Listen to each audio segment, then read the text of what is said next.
Shout out to my friend LCC. Can they hear me? Are we good on audio? Okay. I don't know if they can hear.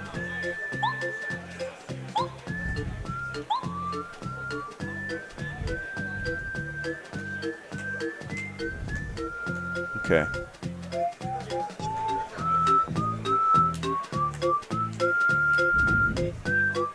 Ready?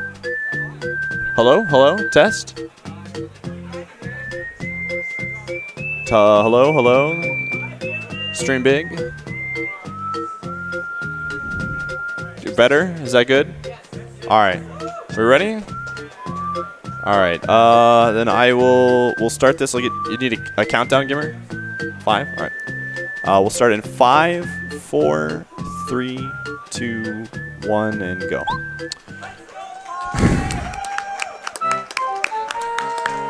So yeah, this is Paper Mario. This is the first of many Paper Mario games. Obviously, there's the Paper Mario 1000-Year Door on the GameCube. You've got Super Paper Mario on the Wii, and then the game we don't like to talk about in the Paper Mario community is Sticker Star for the 3DS. But so Paper Mario is again, it's an RPG, but it's an RPG that really doesn't have too much variance in it. I'll get to talking once we reach that point about the small variances that are in it, but for the most part, it's pretty straightforward. This game has come a long way. I've been running this game on and off for about 3 years, and when I first started running it, I think essentially what the category is now was about a 4 hour and 20 minute time, 4 hour 30 minute time, somewhere in there. Right now, the current record for this category is going to be sub 3 hours on an insane run.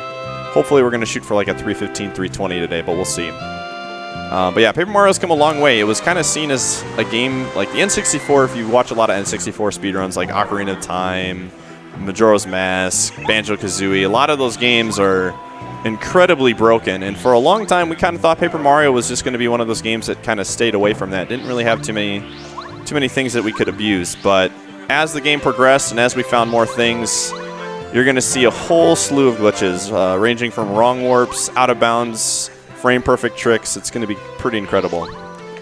So the first thing you need to know about Paper Mario speedruns, as opposed to other games within the series, is it's a cool mechanic. Mario has a spin. It's the only Paper Mario game that has this mechanic. By pressing the Z button, Mario can move faster than just walking. And one of the cool things about the spin is that you can cancel the spin by jumping. And so what you're going to be seeing me do, if I were not to cancel it with the jump, I would actually spin in place for about a half a second. So you do small spins and you're going to short hop them, kind of like in Melee with Falco. And then you're going to cancel the spin with a small short hop, and then you're going to continue to spin. And that's going to be your main movement throughout the game. And then later on in the run, actually pretty early on, I'm going to be getting a badge called Speedy Spin. And what Speedy Spin is going to allow me to do, it's going to allow me to get my spin further and faster. So it's like a necessary speed pickup that we're going to get.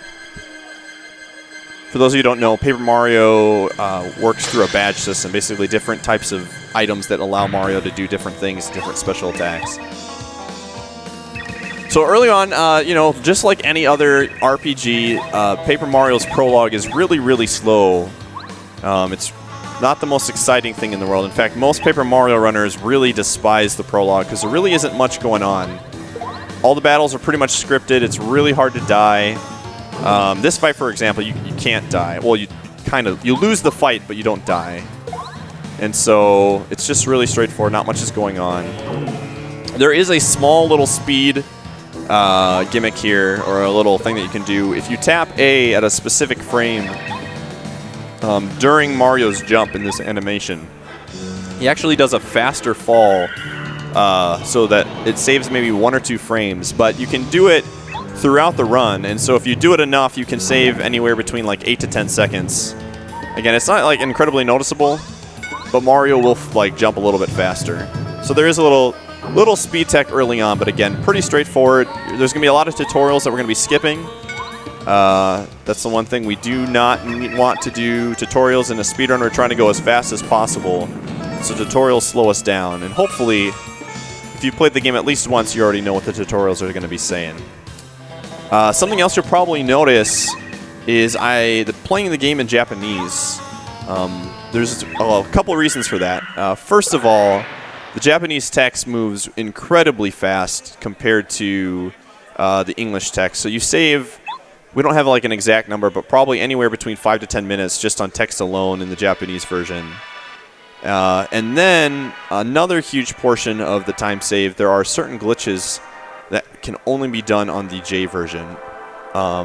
When they released the game, it came out in Japan first, and then there was a couple bugs that they ended up fixing in the English version. There's still a ton of glitches in the English version, but the Japanese version is the fastest. All right, so we're going to start in the prologue. Another cool thing, just trying to get all the random facts at you while we got this exploring part, is one of the cool things about this game is how you progress through text. In a lot of RPGs, including Thousand Year Door, the game after this, you have to mash through text to make it go faster. One of the great things about Paper Mario is that you just have to hold down the B button, which is incredibly nice. So I don't have to, like, a lot of times I can just, you know, enjoy myself, not think too hard. I don't have to mash through too much text here when I'm reading this storyline. I just have to hold down the B button and it goes through it really quickly. So it's really easy on my hands. It is not a masher's game. But like in TTYD, that is like a huge proponent. If you're looking to get into speedrunning one of the Paper Mario games, Thousand Year Door, you're going to have to mash through everything. So a lot of, you know, incredible storyline going on right now. Mario knocked out of the castle. Bowser somehow got his whole castle under Princess Peach's castle. Don't ask me how he did it, but it happened. So right now, again, prologue, we're just kind of learning about what's going on, learning how to use items and badges and stuff like that. There's a small glitch at the end of the prologue, and there's a few things in Chapter 1. But like I said, once we get past Chapter 1, everything gets really, really crazy, and there's going to be a lot of cool things if you've never seen a Paper Mario speedrun before.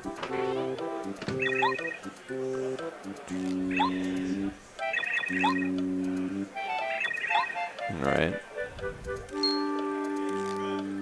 A lot of the prologue in terms of just like improvements and moving is just a lot of optimal movement things with the spin. Can actually be kind of tricky in the early portions of just moving around. You can lose a lot of time if you do not cancel your spin at the right jump, if you try to do it too long, if you do it too short. So there's that finding that perfect balance in between long and short spins. And there's just some cool, interesting things to move around in. First area with enemies has some like tight spots that actually took a long time to like figure out like optimal areas to get around them.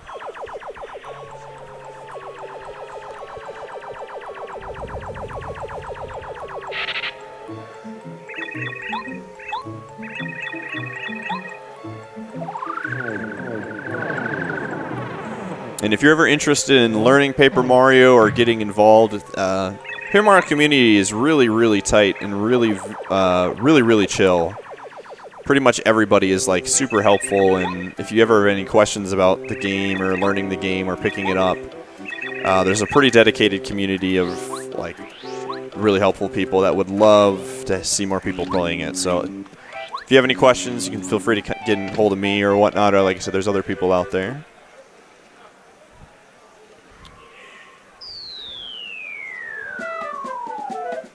So right off the bat, one of the things you're going to see, I'm going to be picking up the hammer here and learning how to use it, and then never using it pretty much for the most of the run. But Paper Mario, in terms of an RPG, you know, a lot of RPGs have a lot of like item management and using items throughout the run. And other than Chapter 1, items are really not a big portion of the game. It's still used. They're not completely discarded, but you can kill most of you're avoiding the majority of fights. I'm trying to avoid pretty much every fight that's not forced. And so all the boss fights you can kind of cheese.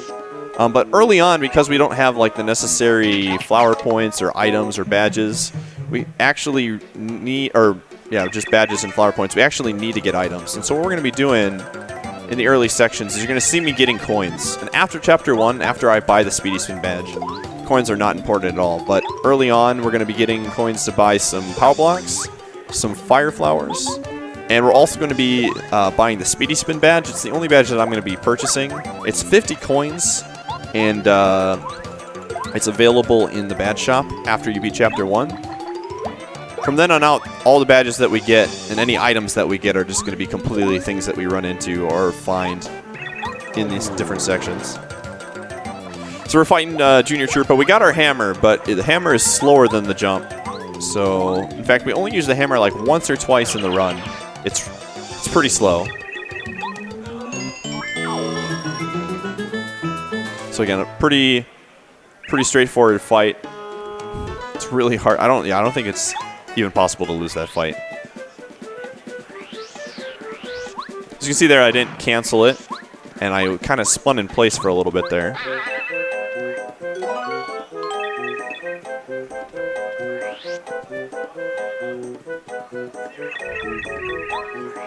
And in the speedrun, we don't get star pieces.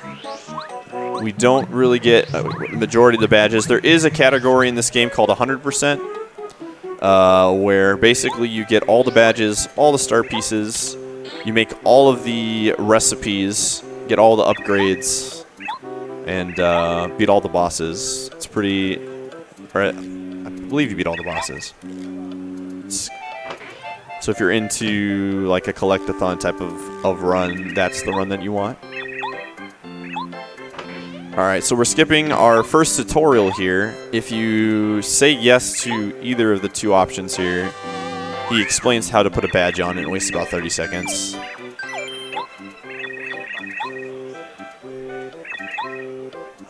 And we're going to get Goombario, who is my favorite partner, but unfortunately he's really useless. He's actually going to dip after we get the next partner. Goombario just doesn't really bring anything to the table. He's not used in his outside of battle technique is just telling you useless information. So, all right, so we put on the badge first because if we don't, we get an extra text box here. So we're going to skip that. All right, so this one right here is actually really tough to maneuver. For a long time, we were trying to figure out a way to guarantee those Goomba dodges. And me and another runner spent hours just theorizing what we could possibly do in that situation. Finally, we came up with one, and you just kind of bait the Goombas over. But it's a really tight spot and not much room to maneuver in. All right, so first fight here.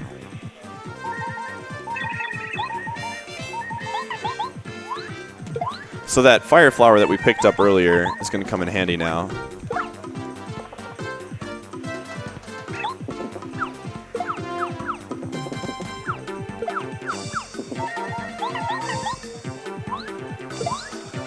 So we've done enough damage. Actually, the red one has more health than the blue one by 1. I believe the blue one has 6, and the red Goomba has 7. It's faster to kill them both at the same time. If you kill one over the other, you get a couple extra text boxes from the one that stays alive.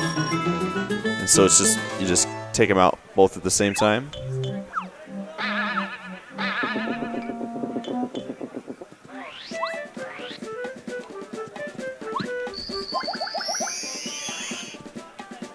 Again, like I said, this beginning part is really straightforward. Nothing too exciting happening in terms of glitches and the game being broken. For a long, long time, we've wanted to find a way to skip all this boring stuff. Because as speedrunners, again, we're trying to beat these games as fast as possible. And the prologue is just full of just really boring stuff. But unfortunately, nothing really big has been found. But hopefully that changes. You never know. Yeah, this fight has really not even worth it RNG. There's the boss uses 2 different forms of attack. Both do the same amount of damage. One is slightly slower, not even a second, maybe a quarter of a second. I mean, the grand scheme of things, the speedrun is a 3-hour run, and so losing time in that is it's not that big of a deal. So this fight is it looks kind of scary early on because you got 3 enemies, but they mark a really interesting spot on this tree, and it takes the 2 small ones out. In fact, when I played this game, this is one of my favorite games growing up casually. I never owned it up until I got a Wii, but I always would rent it on the N64. And I'd rent it, and I beat it 4 or 5 times. And that's one of the reasons why I started speedrunning, because I liked it so much as a kid. But I never even noticed the bandage on the tree. I just like fought him straight up. So yeah, again, pretty easy fight. It's going to be the theme of the prologue.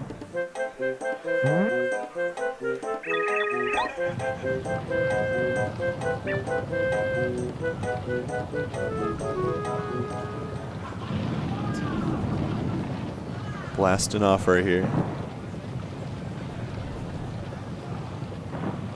But yeah, out of, I would say, all the 4 Paper Mario games, Paper Mario and TTYD 1000 Year Door are like the 2 more popular ones for speedruns. TTYD actually has been kind of getting bigger and bigger in terms of being a good speedrun lately. They've been finding a lot of cool glitches in that one. Or like the run is like, I think it's close to... I think they're working almost closer to getting sub 4. I don't know. It's been a while since I've been paying attention to TTYD, but they keep finding new stuff in that game, so it's making it a pretty interesting run. Paper Mario had a stretch where like literally every week there was something being found, and it's kind of slowed down since then. There hasn't been any like big time savers found. I'm actually going to be using a slower route for this marathon run. There is a glitch in the game that is a little bit trickier and a little bit riskier. The run is a little bit a lot not as safe as the route I'm going to be using now, and it does the chapters in a completely different order. But it's not as marathon friendly, so I wanted to do something that was just a little bit more safe. Still with a ton of cool glitches, still with a lot of cool things happening, but just to make sure that the run actually finished. There are still some risking things that can happen in this run. I'm going to be saving a lot. Well, not necessarily a lot, but I'm going to be saving more than I would in a normal run. If you're doing a run for a PB, you wouldn't save at all. But in a marathon setting, because things can go wrong or you can make a mistake and die, and it's a 3-hour run, I'll be saving throughout the run just to make sure in case something bad happens, I have a backup spot. So hopefully nothing bad happens, but it's a marathon. You never know what can happen. I want to say things will never happen before, but that never does.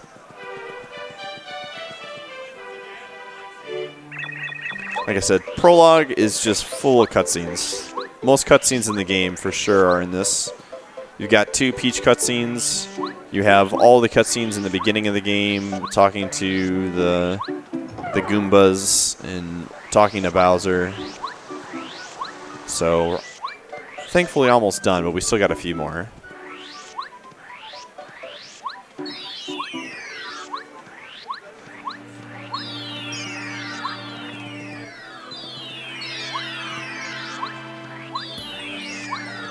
And I can auto-cancel on these little ledges right here. I can auto-cancel my spin, so I don't have to jump over them. It just kind of like stops it, and I get a new spin there.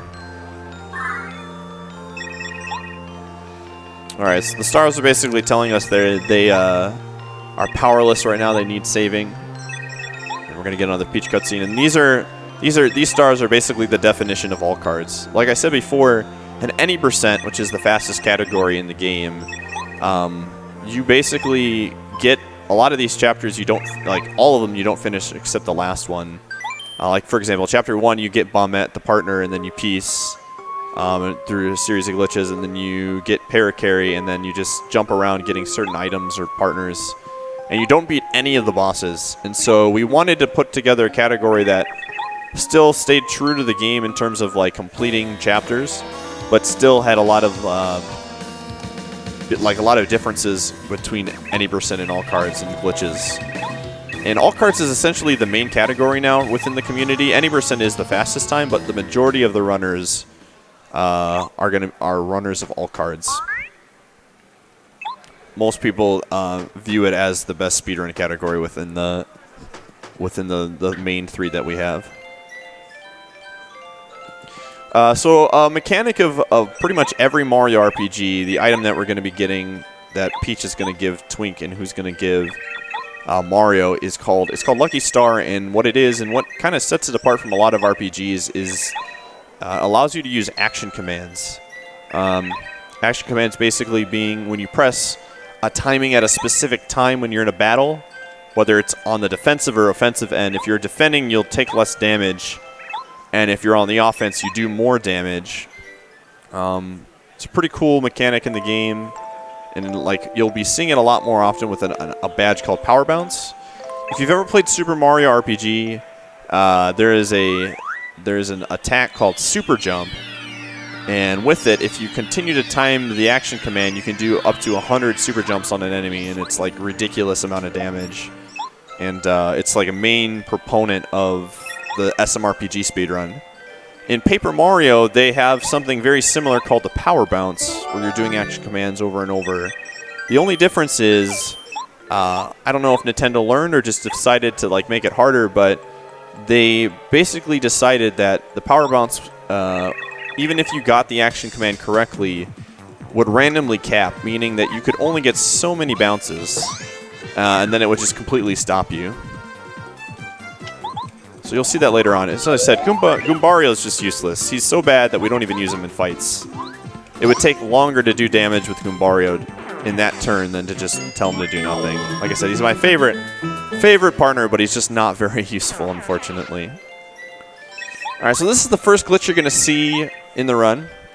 And this is kind of going to give you kind of a preview of what is possible in this game. It's called the Merlin skip. And what we're going to do, we're going to be using a toad to, the positioning of a toad to go out of bounds and skip a cutscene. And the toad can be a little bit of a troll, actually. He has to stop in a specific spot for it to work. And sometimes he just doesn't want to listen. So that toad right there, the green toad, is the one we're going to be using. So we're going to talk to these. In order for this to work, we got to talk to these toads here. Alright, so we're going to wait for him to stop on the left side like he's doing right now.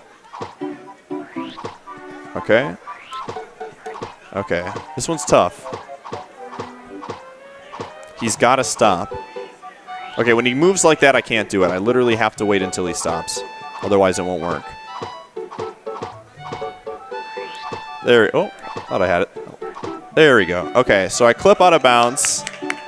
Clip out of bounds, and I fall into Merlin's house, and we talk to him. And normally what you would do is you would talk to the toads like I did. And then you would open the door, and there would be a really long cutscene, and Merlin would talk forever. But instead, what we do is we just clip through the toad, go out of bounds, and fall in, and we talk to him. There's actually another skip that's faster, but it's a lot more difficult and like a little bit more frustrating in a marathon setting, where you actually, you don't even talk to Merlin or those toads. You just clip out of bounds using a different thing and just go right into the Chapter 1 loading zone. All right, so that's Prologue. Again, pretty boring. Chapter 1 has a few more things, but again, after Chapter 1 is when it really gets interesting. Alright, so we're going to pick up this item called Fright Jar. Fright Jar, basically what it allows us to do, it's a RNG item, but we have a percentage chance of scaring away, like, normal enemies. And hopefully it works. Ooh. Again, we're picking up coins. I need to have 50 coins by the end of Chapter 1. So we're picking up coins as much as possible.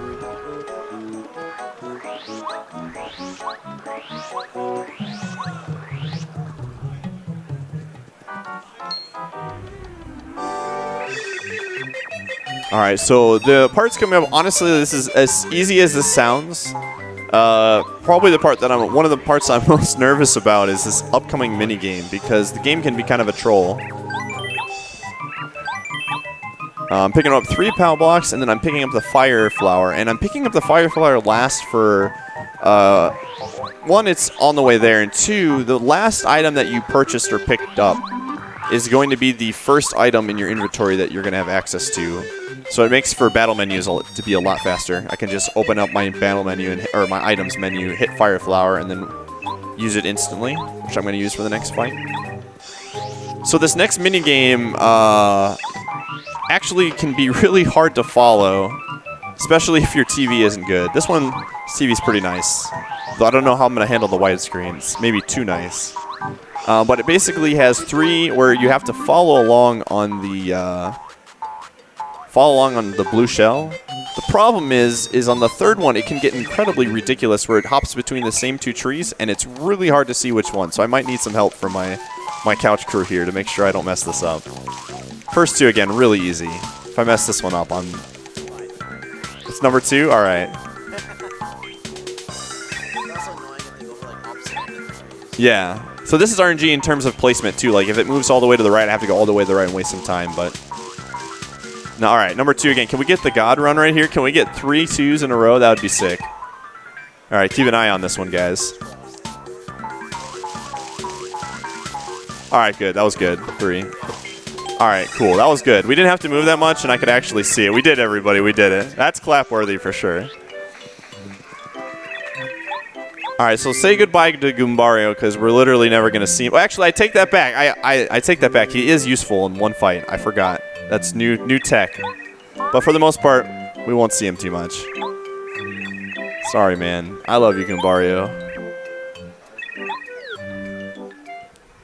All right, so Cooper is actually you're going to use him throughout the run, just hitting certain things or grabbing certain items. But like I said, right away I can just go straight to the Fire Flower. It's there, just from the way I picked up the items. And this is why we get items in the early part of the game, because you can just fight them really fast. If you tried to fight them without items, it would take a little bit longer. One small little thing that you'll probably never notice, but when I'm leaving and exiting loading zones, it's actually faster to make sure that I stay on the ground. If I jump into the loading zone, it's a little bit slower, like a frame or 2. And for those of you that don't know, this is a 30 frames per second game. A lot of the N64 games are actually 30 frames or less. There's a couple 60 frames per second games, but most are 30. So when I'm talking like doing a frame-perfect trick or doing a jump or trick that's a couple frames, you have to look at it as from out of 30. So if it's like a frame-perfect trick, then it's like 1/30th of a second. Or 2 out of 60 frames if you're doing like a normal 60 frame second game. Again, really helpful item that we're going to be picking up there. So far, so good. Good chapter 1. I haven't run into anything. That's always good. But all right. Thankfully, they put a ton of items throughout the level to make this a lot easier. Also, cool thing about Paper Mario, in Paper Mario, those blocks are free. You don't have to spend money. In TTYD, you have to chuck up some coins. Not a big deal, but they try to make it more difficult, I guess. All right, so getting hit there is perfectly fine. We have to get into that fight. So, this game, yeah, you just let the bomb blow up. You don't try to kill it. In most RPGs, well, I can't speak for all RPGs, but a lot of RPGs, you're trying to avoid as many fights as you possibly can. Paper Mario is no different. All the fights that I'm going to be getting into are pretty much forced fights. There really isn't any like fights that I don't have to get into that I'm going to try to get into. They waste a lot of time, and the way the game is built, you don't necessarily need a lot of level ups. In fact, in the 80% run, I think you beat the game at like level 4 or 5. So, and I will not be leveling up HP at all in this run. There are some strats that have you leveling up HP, but in this run, I will not be leveling up HP, and you'll see why. Mostly flower power and badge points. Flower power is essentially like the magic power if you're playing a normal RPG. All right, so another cool glitch coming up here. It's called the staircase skip. And I'm going to line up, and I'm going to clip in to there, and we're going to completely skip that section. Normally, you would fight those Koopas, then get a switch. But again, that wastes time, so we're not going to do that. Okay, so POW block to knock these guys over, and then Cooper to finish. Now the next one out of this pit, this is where the Fright Jar happens, and I believe the percentages are the Fright Jar 90% per Koopa. And so sometimes it doesn't work. In a perfect world, we want both of these to run away. Let's see. Oh, okay. That's pretty bad luck. That's pretty bad luck. You are usually going to do it, so. But I'm not surprised. This is just typical pie luck here. I think when I did this run at SGDQ 2013, both of them didn't run away. Like, it was like really, really bad luck. Like 10% chance for each of those to happen. So, but like I said, it's not a huge amount. It's not a. So same strategy here. Small thing that will affect is now that we're gonna have to go get a heart block. That'll be like a couple seconds time loss. And those things add up over time, but again, in a marathon setting, it's like nothing. It's just par for the course. So something I feel like a lot of people don't know, and I definitely did not know this until I started speedrunning it, but you can jump over these fire bars, and if you do it enough, they produce coins. Never knew that growing up. Things you learn when you like pick up a game like in speedrunning and like really dig into it. And again, we're getting those coins because we're going to need 50 to pick up these speedy spin badge. Oh, that was a really bad coin drop spot, but all right, we'll make it work. We'll make it work.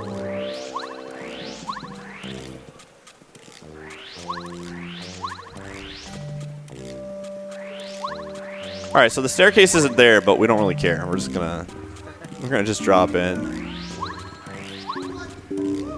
No worries. Again, that's just like a preview of what this game has to offer in terms of glitches. There's some much crazier stuff that's gonna blow your mind pretty soon.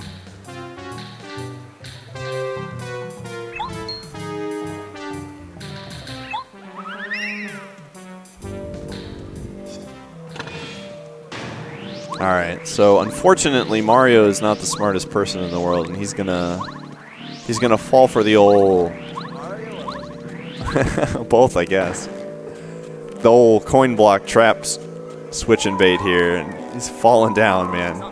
Every day, dude, he falls for that every time. Someday we're gonna find a way that we don't fall for that trap anymore, like some glitch that we can skip it.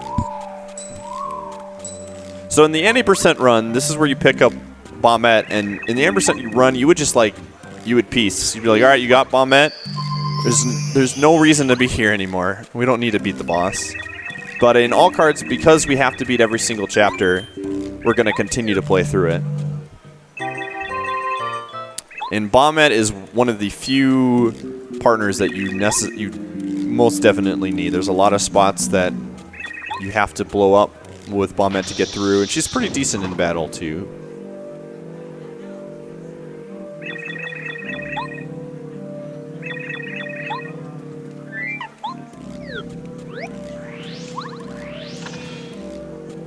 Alright, another fight here where there's just a ton of enemies, and to get through them, we're going to use POW block.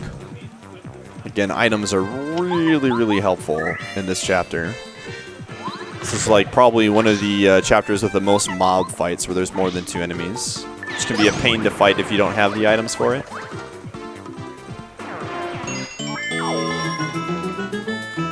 Alright, so... Alright, perfect. And those coin drops are the same every time. It's not like random how many coins you get. You're going to get the same coin drops for all the main fights that you have to do. Alright, so cool little movement tech here. We're going to bait this Koopa over, distract him. Oh, that wasn't enough. Uh-oh. Alright, that works. That works. A little close there. But yeah, we bait that Koopa over, jump over him, and then we blow up that spot to get the key. Alright, so this is probably like...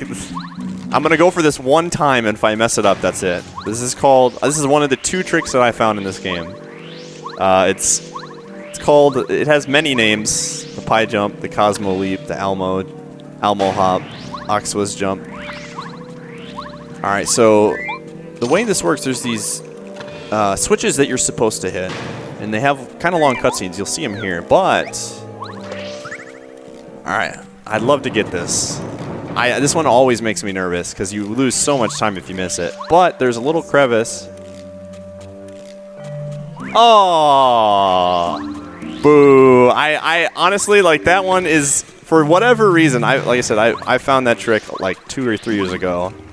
It's like there's so many things that to me are way harder than that, and everybody else thinks that trick is easy, but for whatever reason, I always get like real bad. All right, one more try. This is a marathon run. I'll try it one more time. Hopefully, we can redeem ourselves. Like I said, man, this is nervous, man. This is tough. But basically, the idea of the trick is that there's a little bit of movement there where you can jump around it. All right, second try here. They call me second try pie for a reason. Let's go. Yo, all right. So you can jump around that spot. All right, much better. You can actually do it around this one too, but it saves like barely a second, and way more risk and way harder. But yeah, you can position Mario, and you're gonna actually do something very similar to that later on in the game. And as you can see, if you miss it, you save about like 8 seconds on the first one if you get it first try. If you miss it, you have to kind of make the walk of shame and walk all the way back up to that spot. And yeah, it's no fun.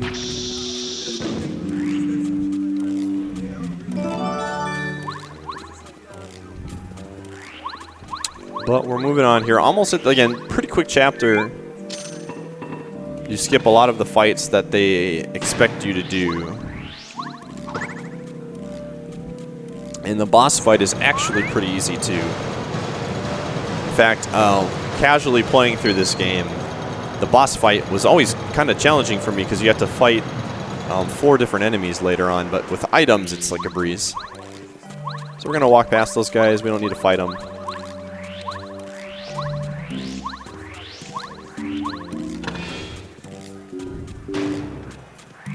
Okay, so this room is a little bit of RNG. The Koopa Bros, which looks suspiciously like the Ninja Turtles. I mean, I'm not saying much. Power Rangers as well. They shoot these cannons, and the first cannon shots are always the same. But after that, they are random. And so I'm just going to take it really easy in here so I don't hit one. Okay. Alright, so we're going to wait for this one to blast, and we're going to first strike with Bombette. We're going to position ourselves for Mario to hit that block as soon as the fight is over with.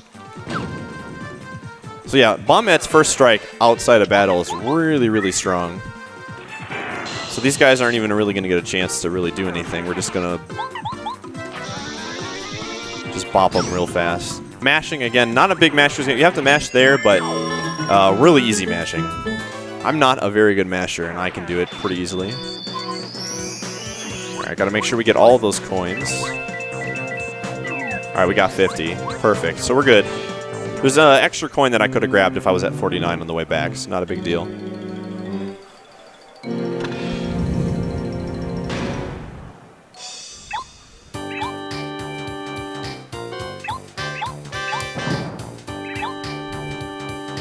So this fight, again, like I said, the boss fights are not too terribly difficult. The only really, really hard one is the final fight. That can be challenging.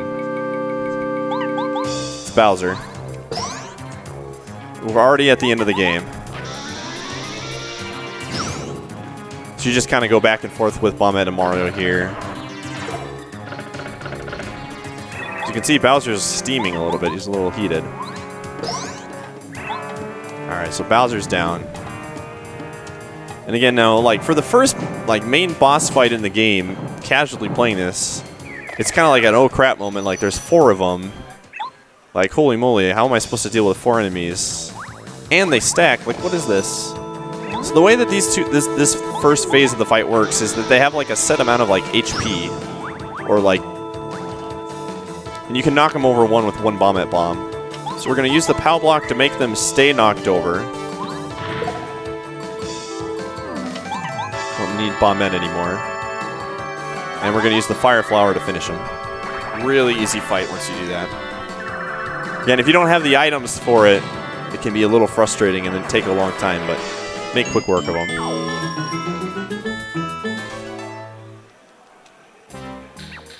So pretty good chapter 1. We got the the salty run back on the pie jump on that second round, so that was good.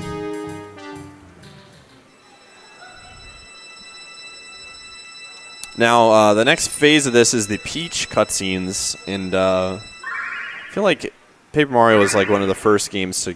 I mean, well, you could play as Peach in SMRPG, but Paper Mario was kind of the first game where you played just as Peach in little like side quest things where you're getting information. And hopefully we won't see too many of these in today's run. There's actually going to be a glitch later on that we'll see in Chapter 2. I'll make about a minute attempts to try to do it.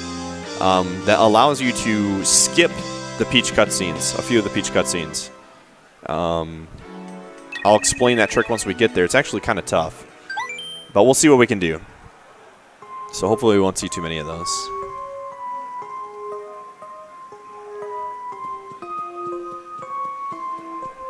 So Peach is, throughout these cutscenes, going to be trying to be Metal Gear Solid here, and she's going to be sneaking around in stealth mode, trying to not get caught by the Koopa guards and Bowser. Try to get that information for Mario. Pretty much a snooze fest for a speedrunner. I mean, as a casual playthrough, it was kind of cool to see. But in a speedrunning form, it's like Peach has no movement options. She can't down smash. She's pretty much useless, so. I'm a smasher. I gotta throw some Smash humor in there, some references. I know.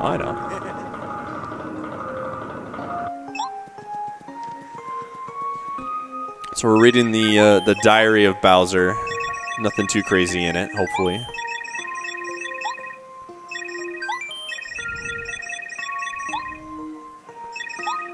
Funny thing is Bowser never catches on to the secret switch there that's literally standing right in front of his eyes. He doesn't see it. Or yeah, Twink is not doing a very good job of hiding.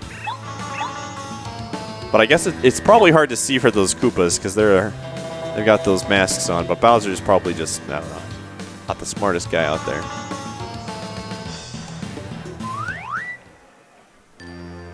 All right, so last tutorial coming up, the longest one. This is the one that you do not want to accidentally press yes to. Yep.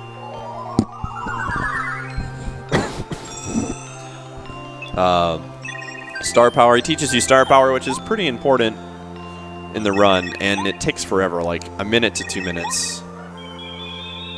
It's incredibly boring. Nobody wants to see that.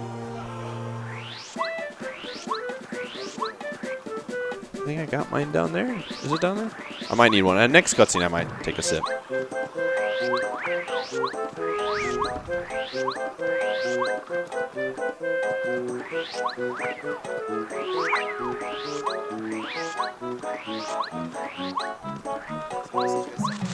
Yeah, music in this game is really good.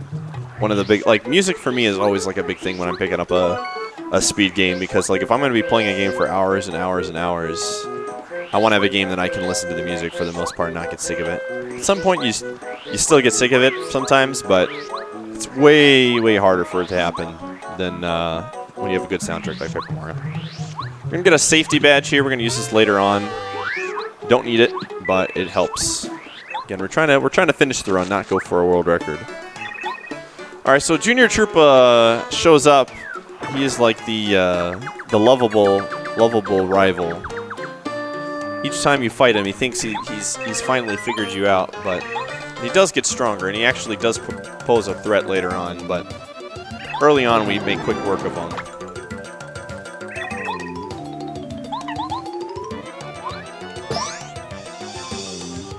So we're going to just jump, bomb, and then hammer. One of the only few times we're going to use the hammer on this guy.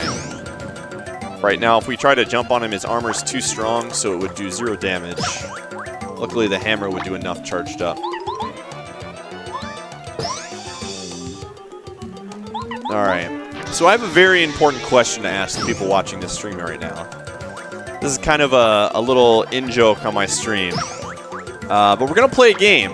And the game is called Spin to Win. This is how it works, all right? The Speedy Spin badge has a 75% chance of appearing in the badge shop. And it can appear in one of 3 slots. If you think it's going to appear in the slot furthest to the left, press 1.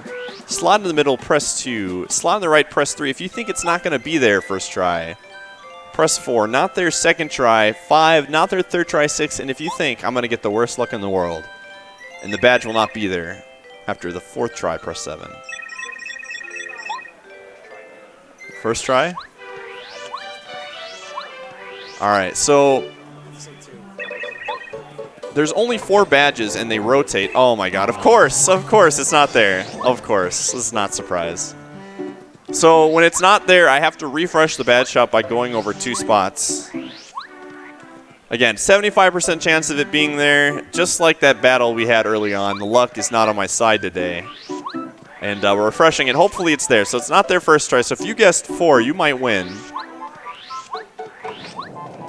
Yo, it's not there again. Oh, my gosh. So it's like a 1 in 16th chance. Only during a marathon run. I'm telling you, man. It's always during these marathon runs. Bad luck always happens. All right. It's definitely going to be that there's no possible way that, what is it, 4 times 4 times 4, was that a 1 out of 64 chance? If it's not there again. You've got to be kidding me. This is unbelievable. Unbelievable. This is, again, one of the very few things that RNG plays a factor. This is like, the likelihood of this happening is ridiculous. So as you can see, it's wasting a ton of time. If it's not there this time, man, I might just put the controller down and walk away. I want to finish this. There it is. Oh my gosh. It's because Mill's sitting right next to me. His bad luck is wearing off. Alright, so we got the Speedy Spin badge, and as you can see, we're moving way faster. Alright, so we're going to do a big trick here. Alright, I'm going to explain it after I do it. This is a frame-perfect trick 2 times. And it's big. Alright, hold on now. It's really this widescreen TV. I'm going to make my Johns right now. Why don't I get out of the way?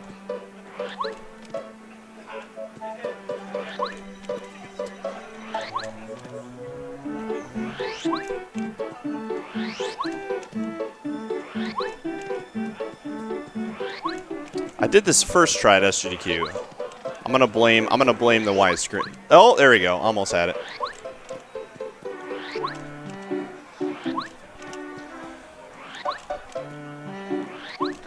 Oh, almost got it again.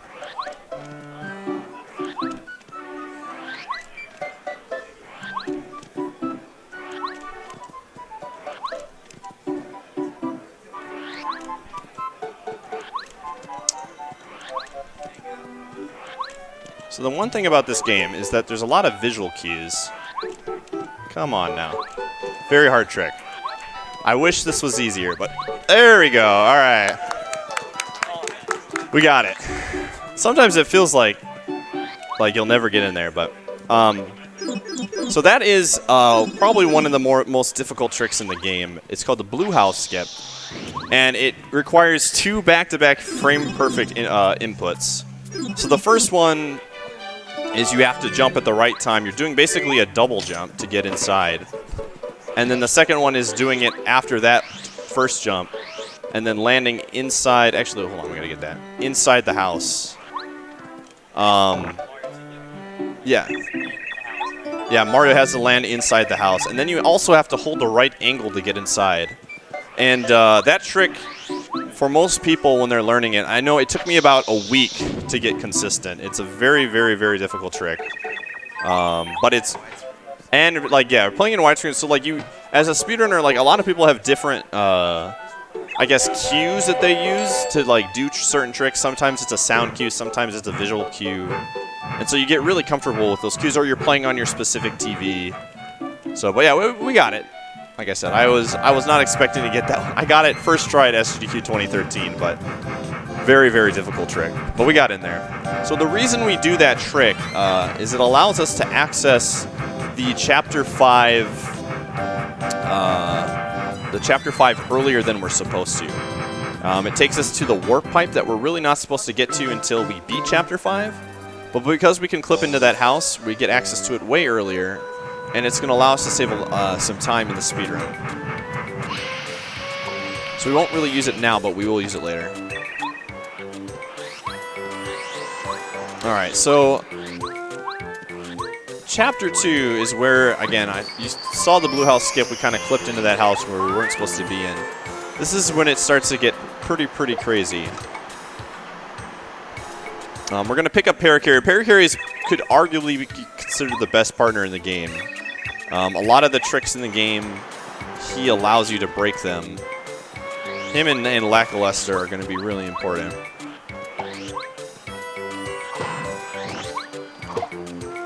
All right, so we're picking up these Whack-A-Bumps. Don't worry, we're not going to kill Wacka. We conserve our Whack-A-Bumps. We only take what we need. We're not greedy.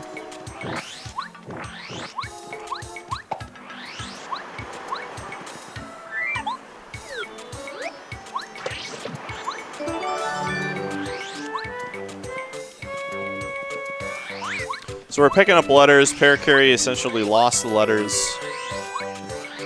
and he can't find them. So this is Mario's job.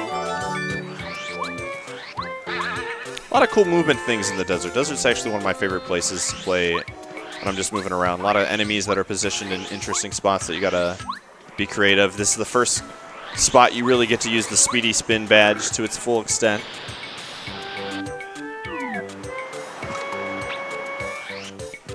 And we're going to be doing something in the desert that you'll see in a few minutes. It'll make sense. Early on, it probably won't make sense. But there's the way that Paper Mario works out is it's based on triggers. When you get a certain item, or you walk in a certain way, or you talk to a certain person,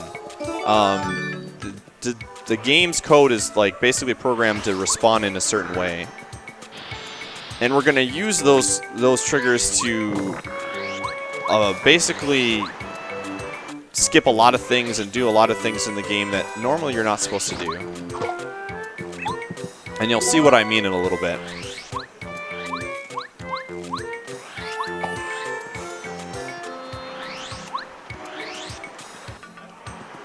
Alright, so we're going to talk to my boy Paracarry.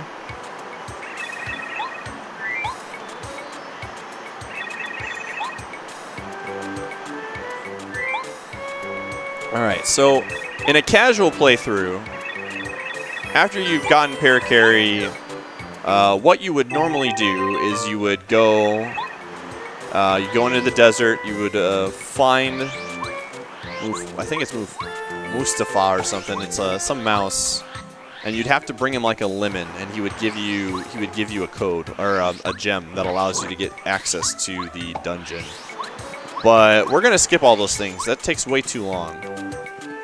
So what we're going to do is we're going to actually trick the game into thinking we've already beaten the chapter. You'll see how. So a little skip here. There's a cutscene where you talk to this guy. Oh. But we're going to just skip that. It takes way too long. Hey, he's still looking at me. But we can just clip out of bounds and fall in place, and he won't see us. All right, so we're walking in the desert, and we're walking right out. We're like, it's way too hot out here. So what that does is, by walking into the desert, the game is like, okay, well, he's on his way to the end of chapter 2. So he's doing what he's supposed to. So it basically sends a message to the game that you're on the right track. But we don't like taking that path, so what we're going to do is we're going to walk in and we're going to get an item that is going to trick the game into thinking that we've beaten chapters 2 and 3. And it's going to think that we're in the middle of chapter 4. And the game is going to get really confused, and it's going to do a lot of things that it's not supposed to do.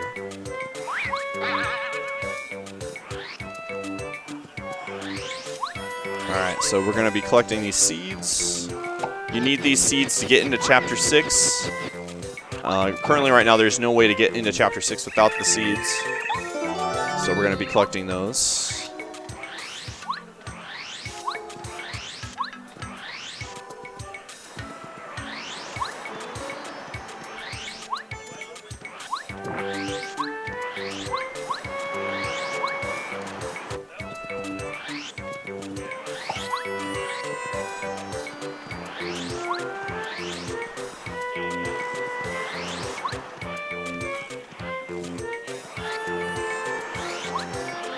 Alright, so we're going back to town. Again, you probably think, well, this is a waste of time. If you would have just went straight to the dungeon doing all the side quests, it probably would have been faster. but you'll see why it's incredibly important. It's going to save a lot of time in a lot of different areas. So this next trick that I'm going to be doing, it's called Early Train. This is actually in the new faster route, not even in the route anymore. It's faster to do some other things. But this is one of my favorite tricks. And Mario is actually, you know, he poses as a plumber and a hero, but he's really a thief. Nobody knows, but everyone here watching will. So this is what Mario's going to do. He's got his henchman here, Paracarry, and he's just going to sneak into this storage store, and he's going to steal a train and some other items. So you're going to clip here using Mario's foot as your visual cue.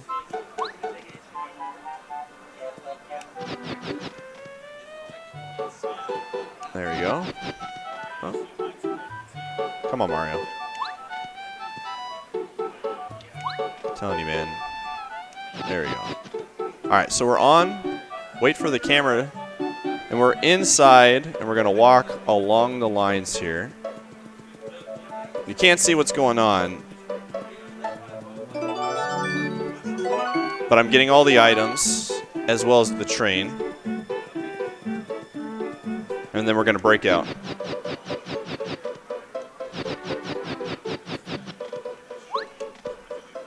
Okay, we're on top. We're going to walk out. And we're out. Mario just grabbed the train, and then he just broke out of the store and got out of there. So what that does is I picked up an item that's a key item in Chapter 4. And because I picked it up, the game is, you can see all the Shy Guys are out. They're like, this is what you're normally doing at, you know, in the middle of Chapter 4. The game thinks, okay, he has this item, so he must have already beaten Chapters 2 and 3. There's no possible way. So what's going to happen, and I won't spoil it till we get there, but it's going to trick the game, and things are going to already be completed.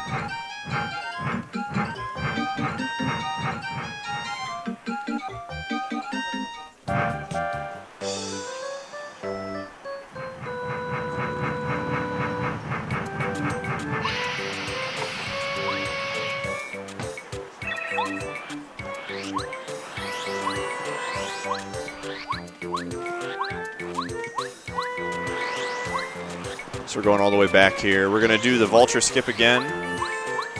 Again, the reason why we did this in the first place was the game needs to know that I walked in the desert for this trick to work. Otherwise, it will not do what I want it to do right now.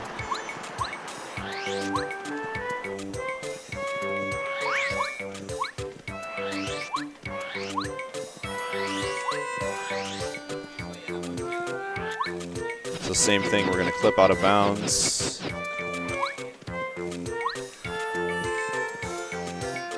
Spin on past this guy.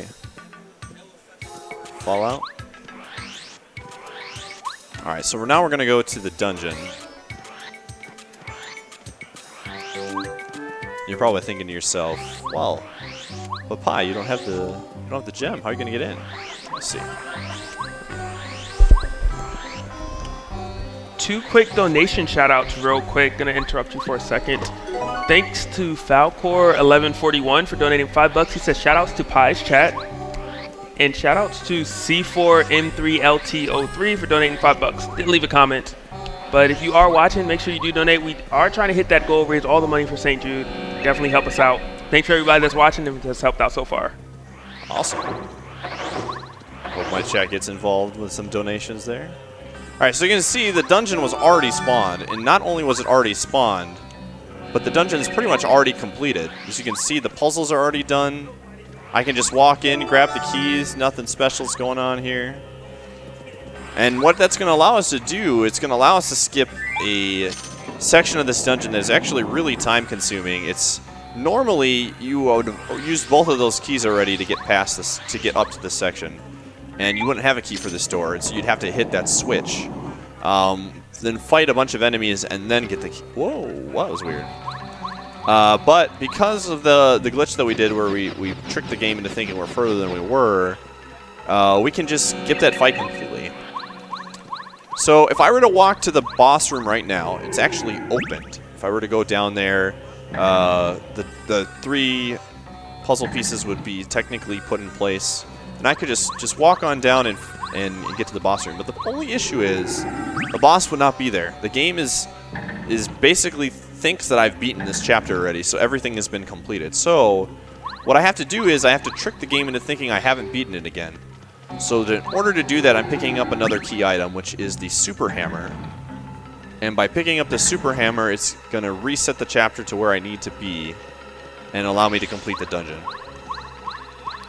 So again, so it's very complex. The game's coding is very interesting, but I can, you know, use different items within the game and triggers to kind of move back and forth into certain spots and do things. Alright, so we got the hammer. Everything's back to normal. If I were to go back to those puzzle rooms, they would all be reset. So yeah, had I not gotten the hammer, this room would have had the staircase already done.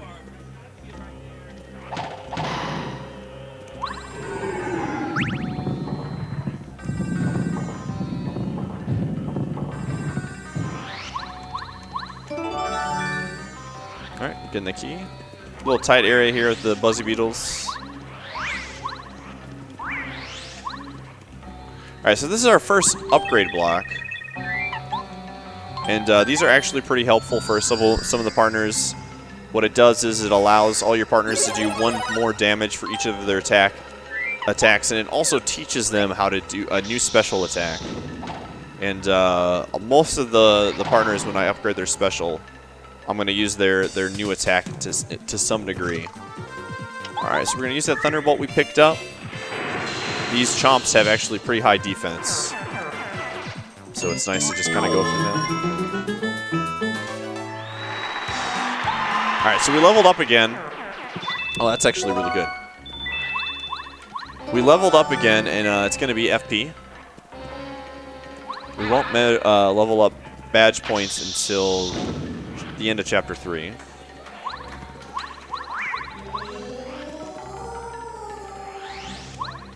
And we are currently picking up the puzzle pieces, or the, I guess, key pieces to open up the boss area. And we gotta fight some enemies in order to progress.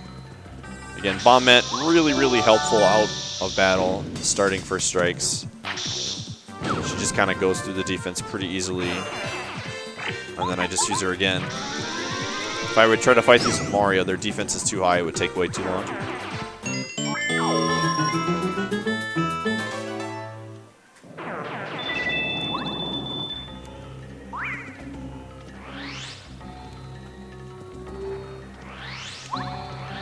Alright, we got the second one.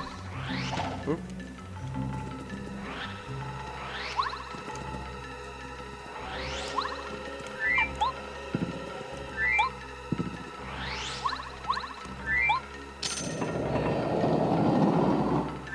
Oop. Alright.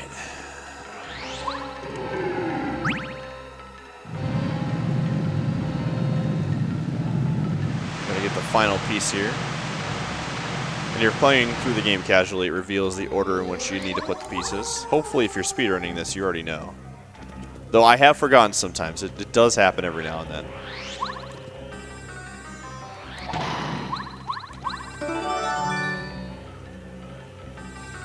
And we actually swap out to Paracarry in this fight, or before this fight, because his attack here does the same damage, well, does enough of the same damage to kill both of them as Bombette does, but his attack animation is way faster.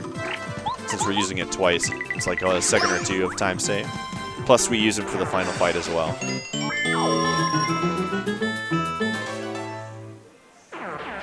Okay.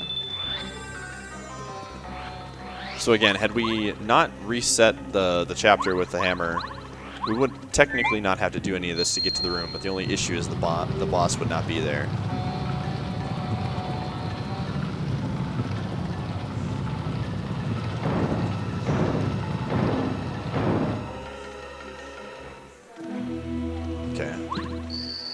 So I'm actually going to save before this boss fight.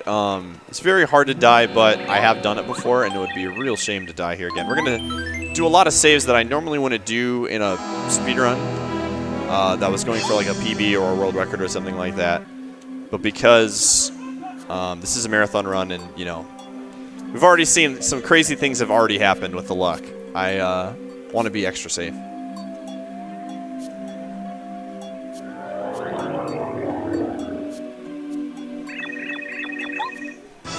Alright, so this fight, again, pretty straightforward.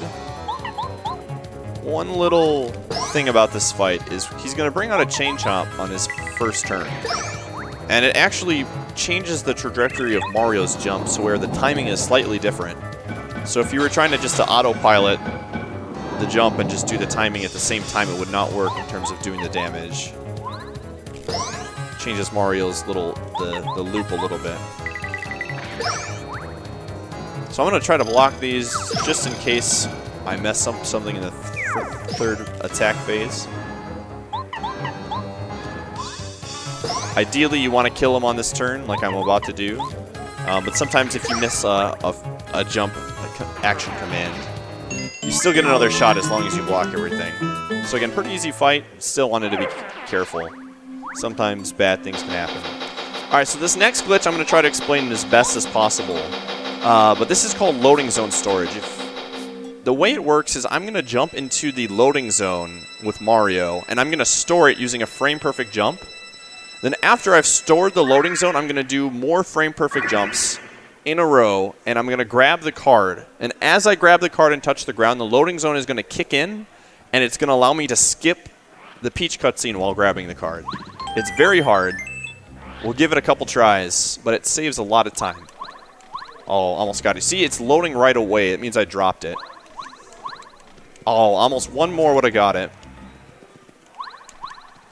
Again, these are frame-perfect jumps, so they are not easy. The last one is always the toughest part.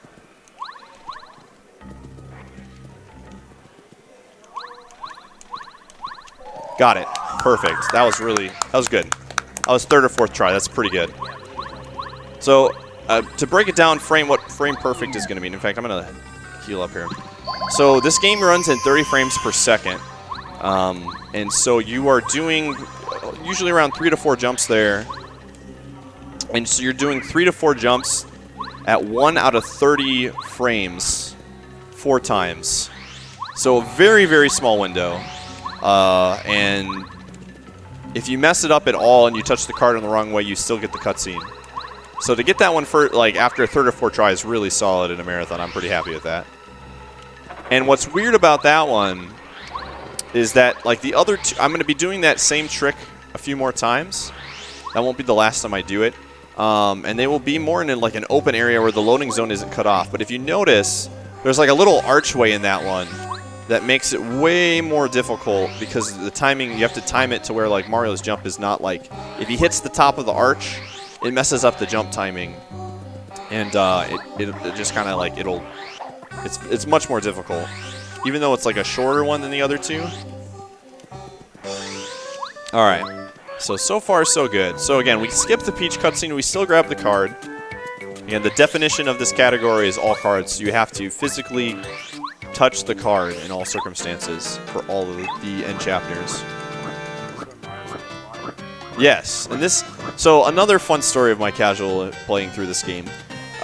You are given, if you're playing this on English, you're given 3 options. He asks you if you're Mario. And the first option is yes, you tell him you're Mario and you have to fight him. If you give him the bottom section, it's Peach, and he realizes you're not Peach and says you're a liar and you have to fight him.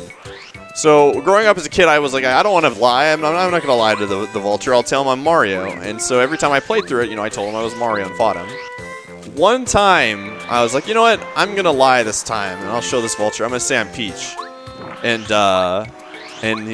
he said, I don't believe you, and he fought me anyway. So I'm like, oh, man, I should have never lied. And if you choose Luigi, which I never did as a kid, I just never had the guts to do it, he just leaves you alone like he does there. So unfortunately, that's another thing I didn't learn about until I started speedrunning it. Alright, so next section, again, we're going to be skipping a lot of parts of this first beginning of the Chapter 3 because of the way that we did Chapter 2. If you remember, I got that early train and messed up kind of like the timing of the game to where it thinks I'm in Chapter 4. So we have to reset that to make sure that the game thinks we're in Chapter 4 again by walking into a room.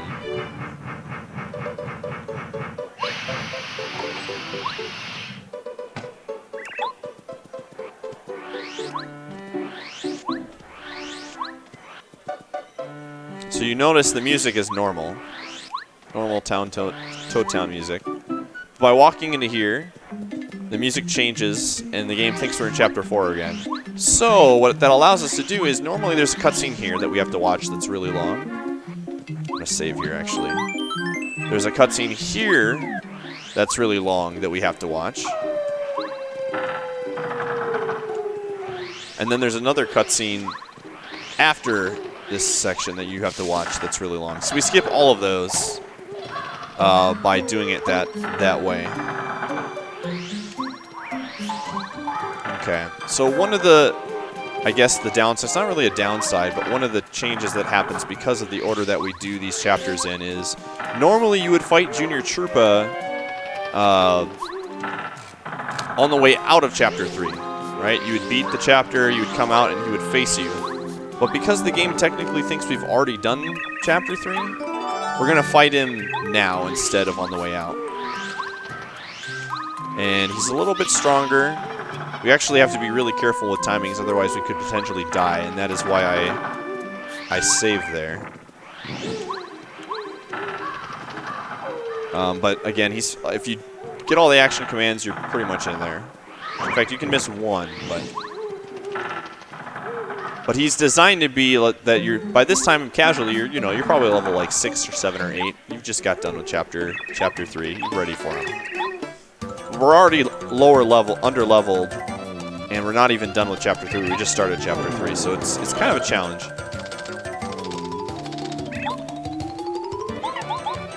So now he can fly. He's learned to fly in the little time that we've had since we last saw Junior Troopa. All right, and I have to block one of the 2 attacks, and I'm safe.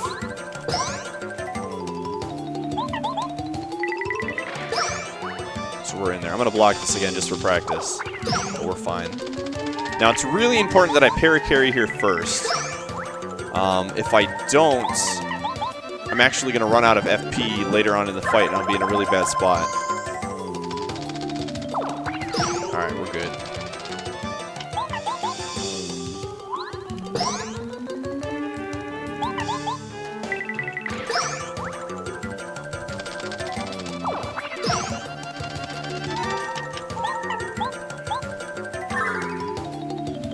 Alright, we're going to use our little upgrade here. Refresh our HP and FP. Continue the fight as normal. And then we're going to purposely not block on this next one. And this is the chapter where Mario just gets incredibly overpowered. We're going to be picking up a really important badge called Mega Rush. And Mega Rush basically allows Mario to just destroy all the bosses. What Mega Rush does is when you're at 1 HP, you're in peril.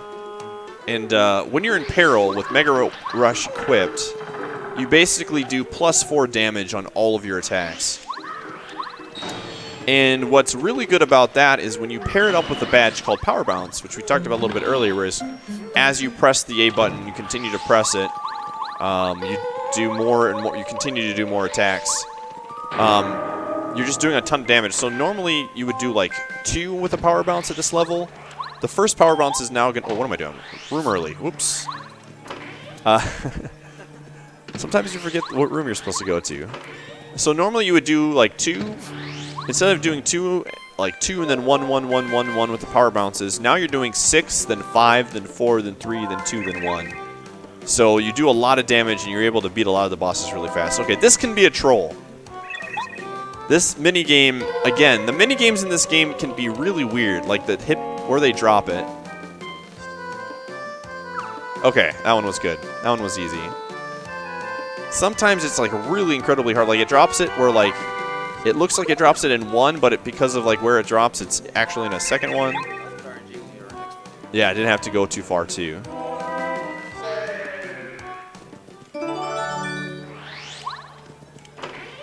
Alright, so now we have this. Now we can go in here.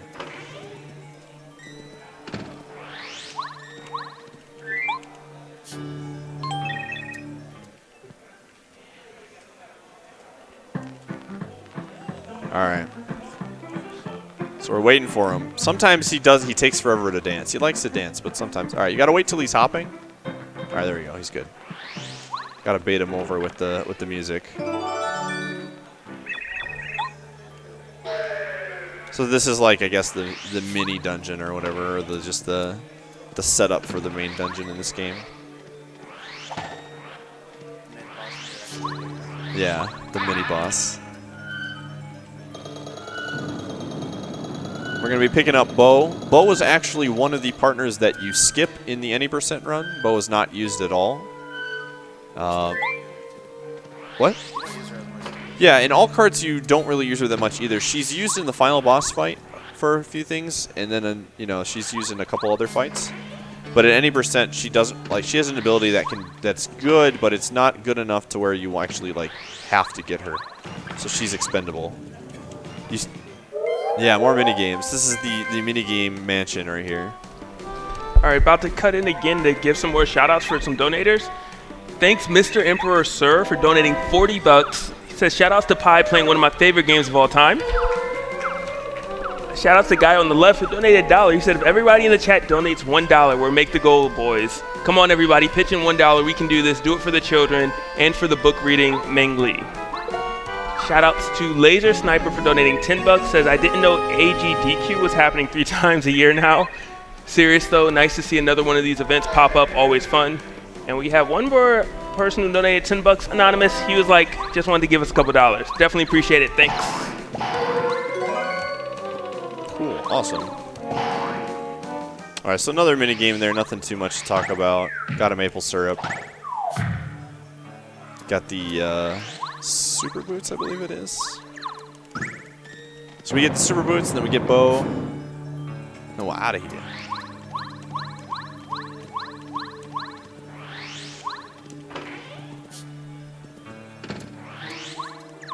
Oh.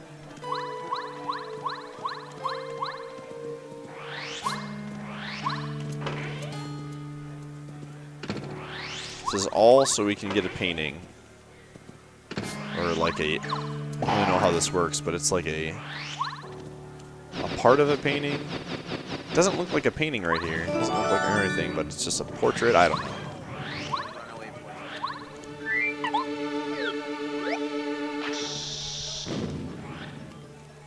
So chapter 3 doesn't have too many glitches. Again, I would say like the chapters that have the most are like 2, and then 5 has a lot, like a ton.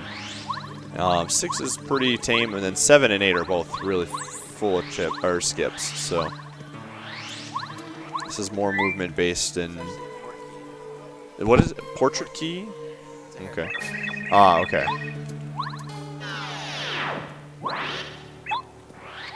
Alright, so we're in here. We're getting Bo. Some water. Could you open that for me, please? I'd do it myself, but thank you, dude. Appreciate it.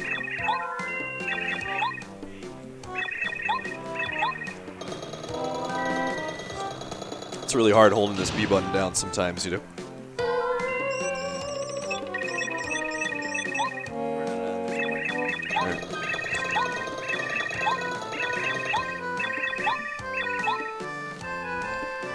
We got it. We got it.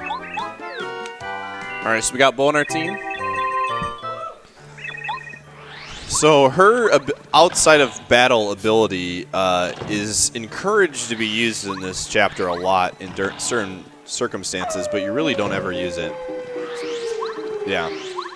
You can dodge like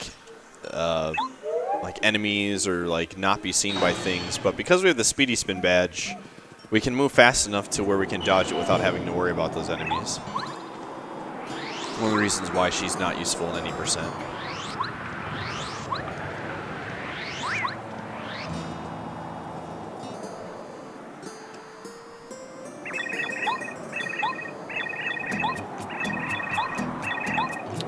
So, again, not like just moving around right now. Nasty scene's about to go down. Viewer discretion advised. If you get squeamish at booze being eaten, cover your eyes right now. It's about to get pretty gross.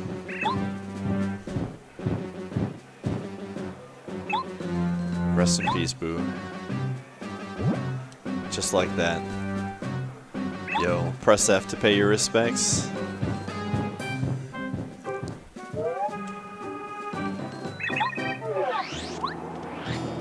Alright, so we're going to pick up the Repel Gel. The Repel Gel is essentially Bo's ability, but instead of using it for 1 turn, you get 2 turns with it. So it's way better. It's one of the reasons why we don't really need her as much.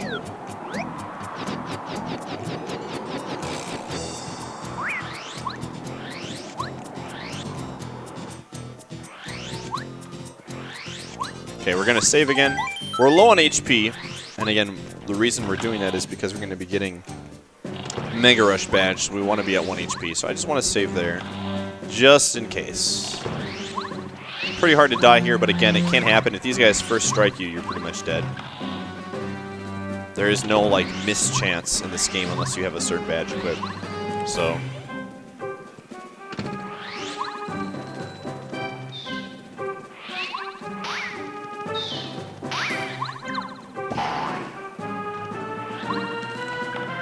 get the key. And it's actually faster to get caught here. Oh, we're going to upgrade Bombette.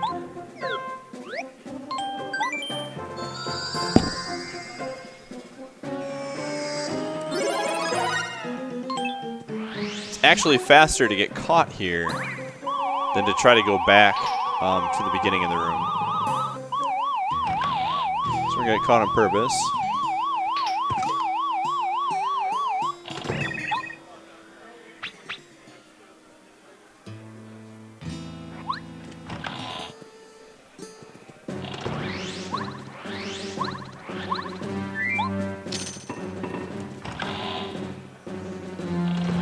Again, because we have the Speedy Spin badge, we're going to be able to go past all of these enemies here. And again, you're supposed to use Bo to not get caught by these guys.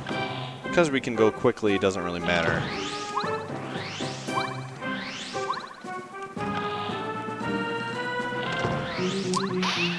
Now, same thing for this room. You're encouraged to use Bo here. Oh, rip. All right, that's fine. That's fine. Widescreen Johns. There we go.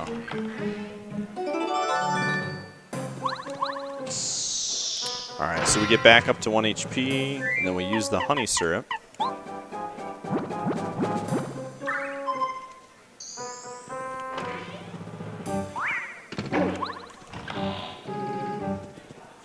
Alright, so this is where the secret item is. This is the badge, the one to rule them all cards. Small little glitch here. We're going to use Paracarry, and we're just going to clip up. We don't need to open up the drawer. But yeah, the Mega Rush badge is hidden over here. And again, when we have this badge equipped, we're going to do a lot of damage. So very important in the speedrun.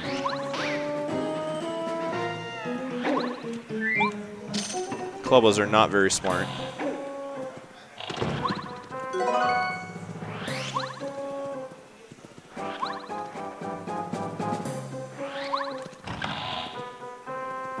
Alright, another section where you're intended to use Bo to get past this guy. But again, why would you want to do that? That's slow. We can just spin past him. Same thing here.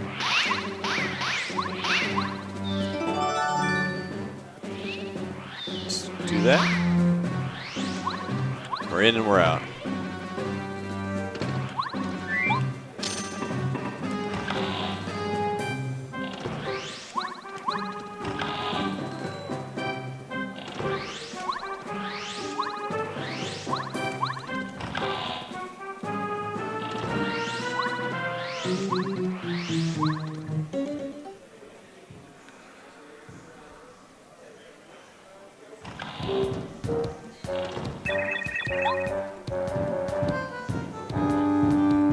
No. No. Too risky. Saves like 3 seconds. There's a clip in this chapter at the end where you're running away from Clubba that basically allows you to like fall down to the bottom first floor in the area where he's broken the bridge. But the problem is if you mess it up, if you like run into Clubba like by accident, the runaway chance is incredibly small. So you can come back into this room. He's going to break the bridge, and it's going to be kind of like a wreck. And you can like clip over the wreck and just fall straight down. And it saves about like 5 to 8 seconds. But the only issue is if you accidentally run into him, you're like, it's not guaranteed, but like the percentage chance of you actually getting away is really, really small. So it's not worth it. Oh, didn't get the swag jump too. You can like, if you press on a certain frame, Mario will freeze in the middle of the air there as the door opens. Doesn't save any time, it just looks cool.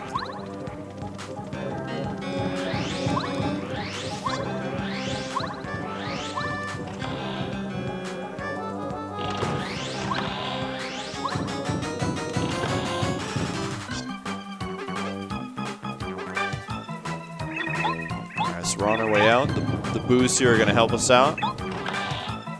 One of the things I always liked about this game as a kid growing up, and I wish they would do this more often, is it was like one of the first games where like Mario's normal enemies were characters and like actual like allies. Like all your partners are normally people that you would fight against, like a Paratroopa or a Koopa or a Goomba or things like that. But in Paper Mario, they made them your friends.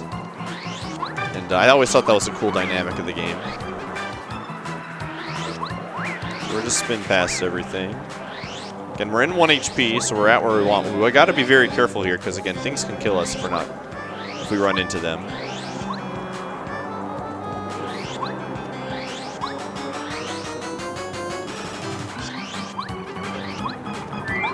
Okay. So I just got to make sure that I got to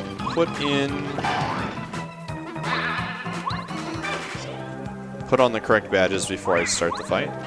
Door number 1. Door number 2.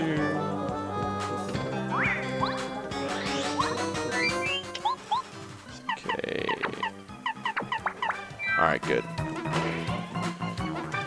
Alright. So you'll get to see the power of the Mega Rush Power Bounce combo right now. So this fight, again, this whole chapter is kind of created for and intended for you to use a bow in whether it's a fight or if it's just moving around. Because we're overpowered, we don't need bow. We're just going to jump on him a bunch of times. So he charges up here, and his next attack is going to be really strong, and you're supposed to use bow to protect it, but we just gotta jump on him and he's dead. So yeah, Power Bounce, really, really strong. Just kind of goes through him really quickly. And same thing here. We're not done quite yet. We still got to fight Tubba. But he's really easy.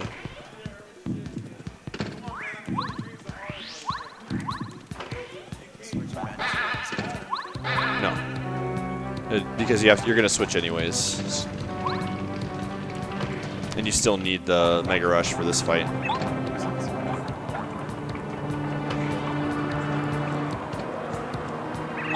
Alright. So this guy's only got 10 HP. And he's dead. So we sacrifice HP for high amounts of damage. Pretty easy. This is the first fight we're gonna level up badge points.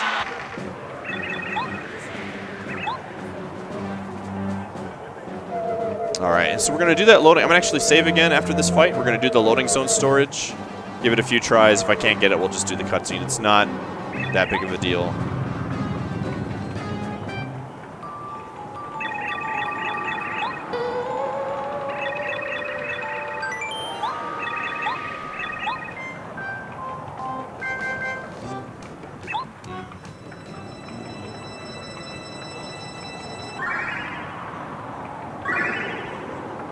All right, so same concept, except this time we have to do 8 or 9 frame perfect jumps. To start all the way over here. Oop.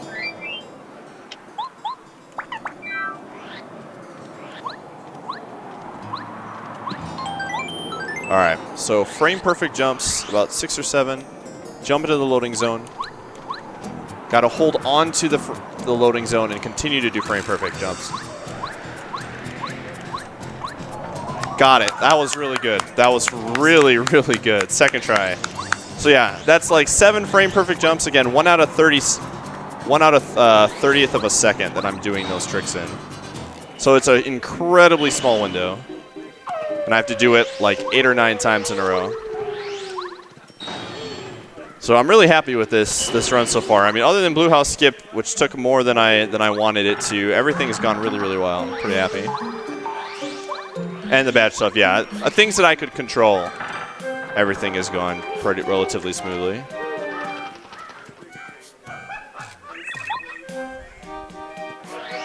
All right, so now that we've done that, we are going to, remember when I told that glitch that we did with Blue House Skip? Well, now we can walk in here. Now, normally, you're not able to access this room until you've gotten certain, I believe until you have sushi. Until you're already here. But, because we clipped into that house earlier, I can just fight this blooper. And we're going to go to Chapter 5 first before we go to Chapter 4. Blooper is really straightforward.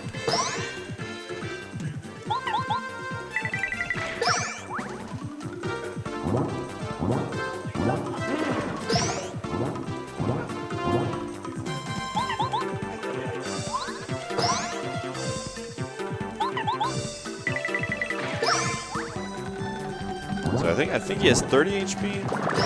You don't have to block. It doesn't really matter though. I just do it just to stay fresh. All right. And he's dead.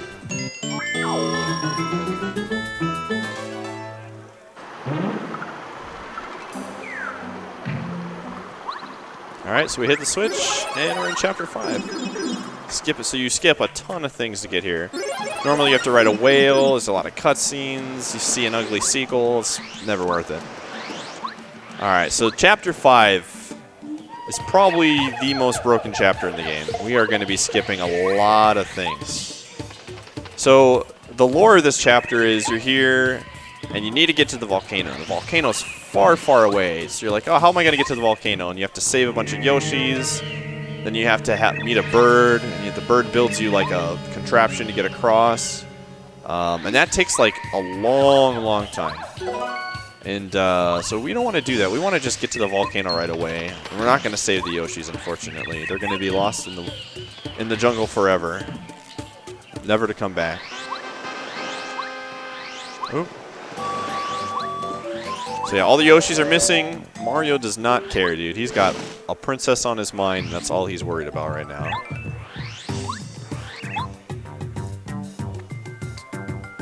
So Sushi's also really broken, and we're gonna use her later on. Yeah, she can swim.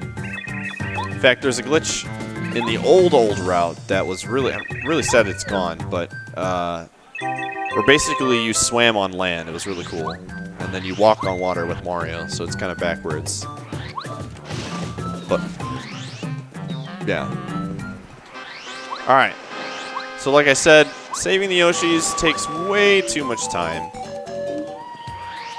So we're gonna skip that, and that's how we're gonna do it. So first, we're going to clip out of bounds using Paracarry.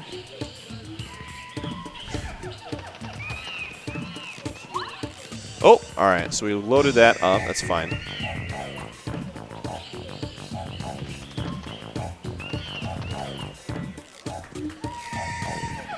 Bonus cutscene. It's for the fans.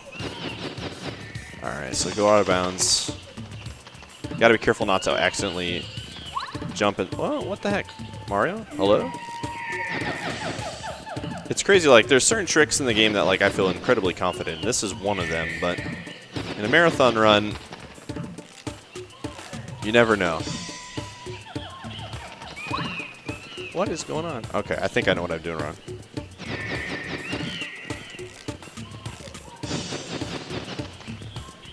Mario, please. There you go.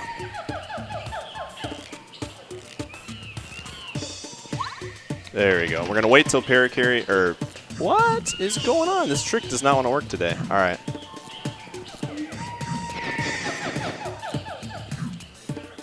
All right, go out of bounds. We're going to hold up. There we go.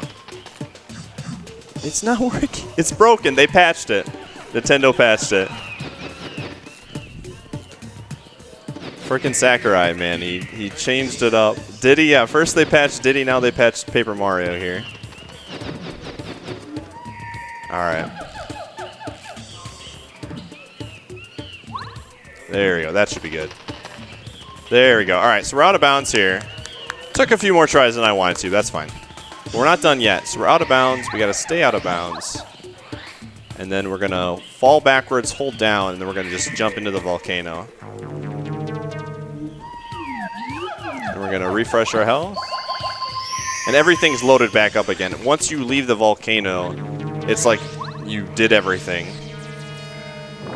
But this is just the start of Chapter 5 being broken. There's more to be seen. Alright, so you can do a one cycle here.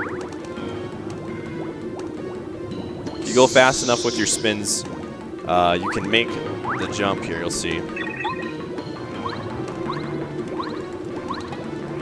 Yo, nice. So if you go a little bit slow, you have to wait for it to come back. Past that guy. That guy can be kind of a pain sometimes.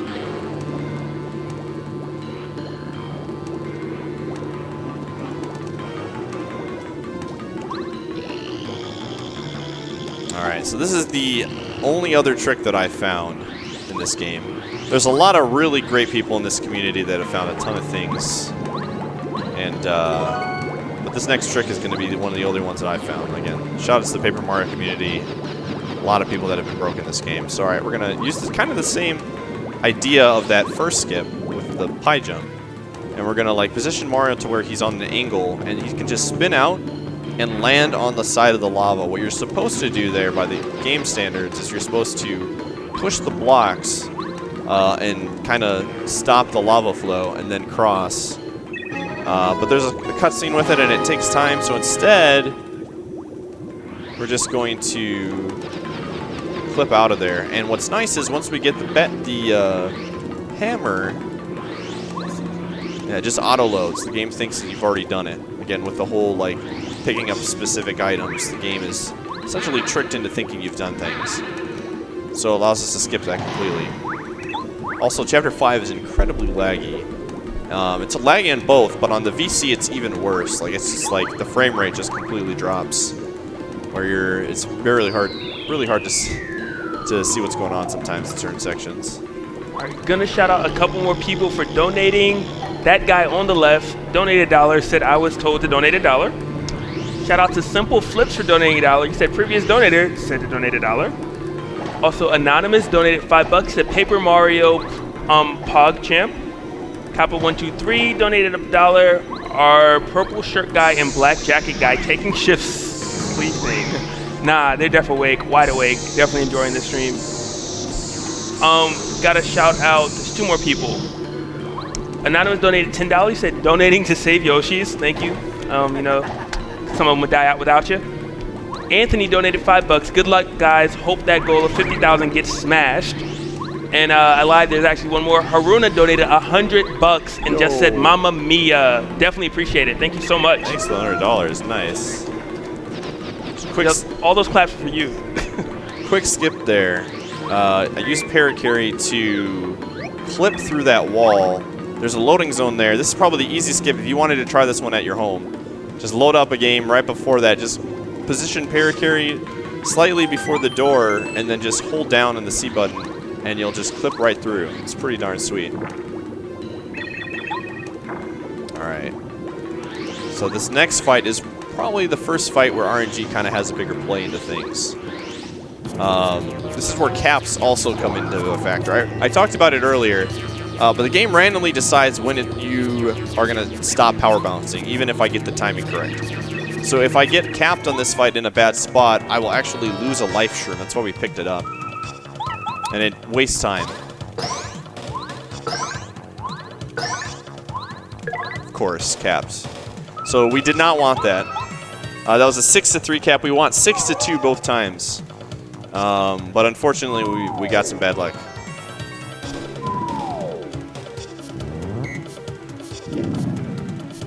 But thankfully, again, we have that life shroom, so we can still save this if we get a 6-1, but...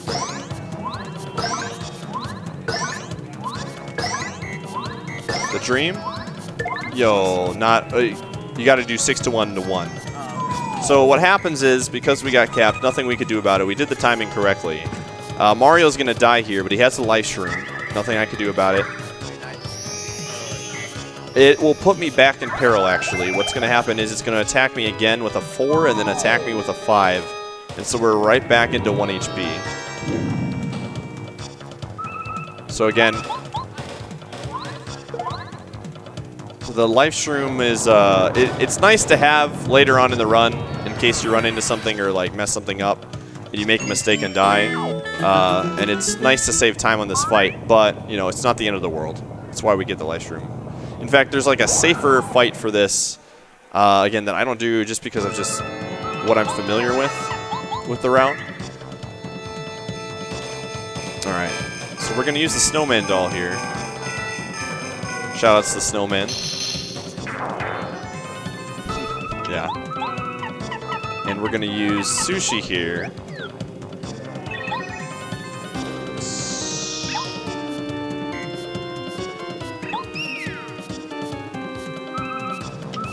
And again, we're in peril, so we can just do a ton of damage.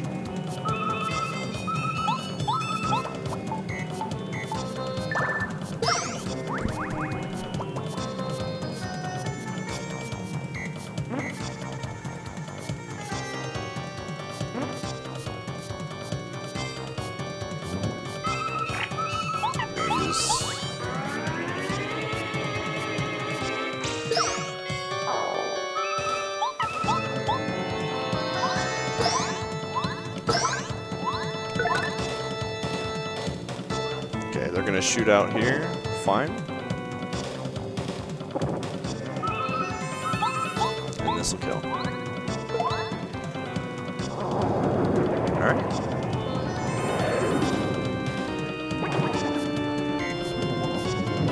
And unfortunately, we cannot do the loading zone storage on this chapter. In order for us to progress with the game, we have to see the cutscene.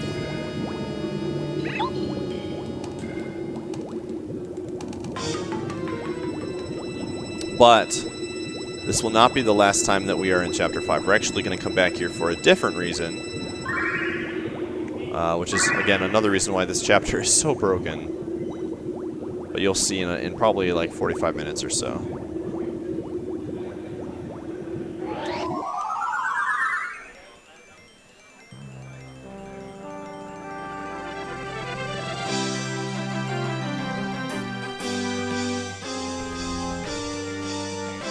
Alright, take it easy, dude. Shoutouts to 3:30 in the morning. Or what time is it right now? 4 in the morning? 4:03 in the morning? Hmm? Oh, no.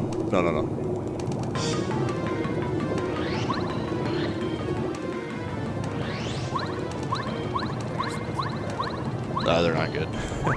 With the bad luck and then the fights and stuff, they've been alright.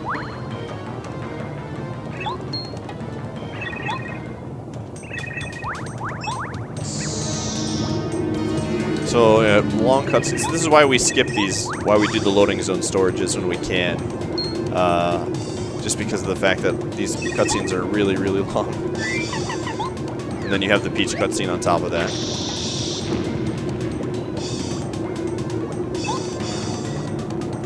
But as you can see, like Paper Mario, incredibly broken so far. We've gone out of bounds. We've skipped cutscenes. We've done frame perfect tricks. For an RPG speedrun, it's got a lot of things to keep track of, along with, you know, menus and movement and things like that.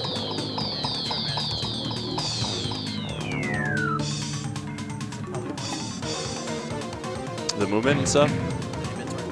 The inventory management's like pretty simple. There's a lot of RPGs have like just way more optimizations with items and things like that in equipment, because you don't really, the only thing you're equipping is a badge, so it's not too much on that.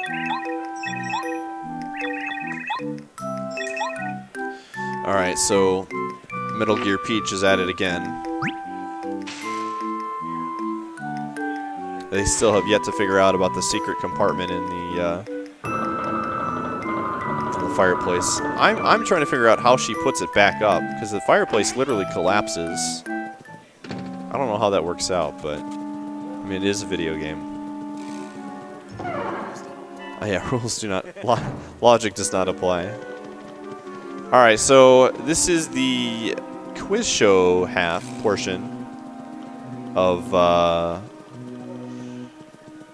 the Peach cutscenes, and we actually want to lose. We do not want to win. Winning is not always winning.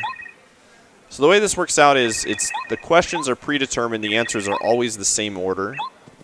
And if we win, we get an item called the Jam and Jelly. It's given to Peach. You do not need. If you're playing through it casually, there's a way that Peach can send items to Mario. But that takes way too long. In fact, and because we win, we get an extra set of cutscenes. Or not an extra set of cutscenes, but just like an extra dialogue box that wastes time. So on the last question, we're going to answer the second option so that we lose on purpose, and so we can skip that dialogue box.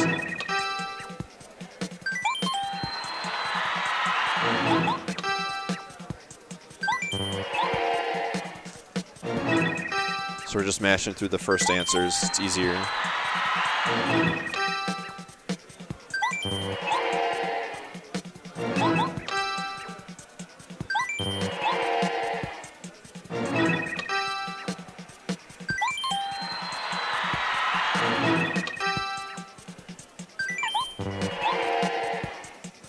All right, we lost. Perfect. In there. Yeah. Gotta mash. It's only one of the few times you have to mash in this game for text. All right, so you get the umbrella regardless of winning or losing. That's the only item I really care about. Yeah. The participation prize, which is better than anything else that you could win. You get a ridiculously OP umbrella, lets you transform into things. I don't know what these Koopas were thinking when they gave it to her, but I guess we'll let it slide. All right, so we beat Chapter 5, but we have yet to beat Chapter 4, so we're going to go back in time, and we're going to go to Chapter 4. So the game is under the assumption, okay, you're in Chapter 5. It means you had to beat Chapter 4, right? So we can just go into Chapter 4 right now without putting the train in there. Everything is already set up. Kind of like what we did in Chapter 2, where, you know, everything was already done. And the boss room, if I were to go into the boss room in Chapter 4, General Guy would not be there. So we have to reset the chapter to some degree. Before we do that, we got to get the final seed. Oh, got stuck behind a bush there.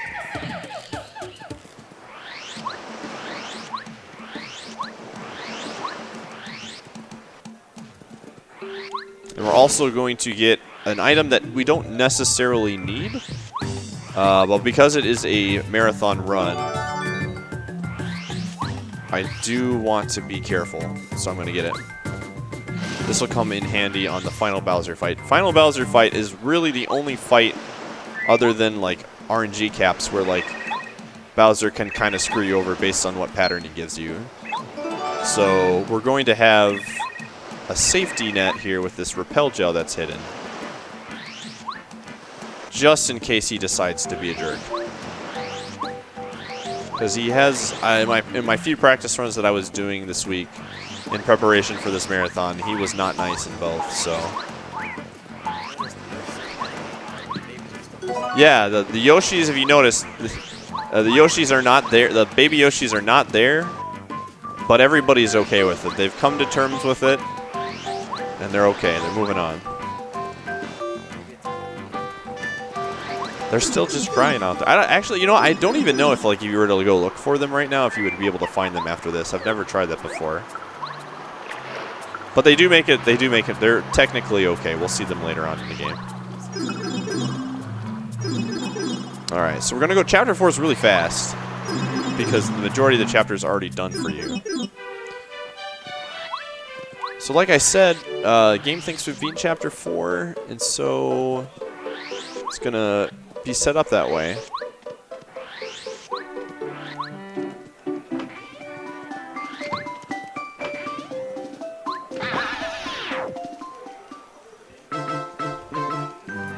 Chapter 4 is, a lot of people like this chapter. Alright. No. Alright, so, if you'll notice, I'm starting out in the chapter, you're not supposed to have access to these rooms right away. You're supposed to, there's usually things in the way that are keeping you from getting to these rooms within the toy box. But because the game thinks we've already beaten it, we have access to it. The problem is we have to get back to the old state so we can still beat the boss. So in order to do that, what we're going to do, this is the one area in the game that is not affected by what chapter you've completed, is this blue switch. It's an independent switch. So we're going to hit this blue switch. It's going to unlock, now we have access to the whole train track going to the left. And then we're going to pick up the frying pan. And the frying pan is going to reset the chapter, other than the blue switch. So the pink switch is going to be reset. All the other rooms are going, all the other switches are going to be reset. Oops. But because we have access to the blue switch, it doesn't matter. We can go back and forth as we please to the areas that we need to get to.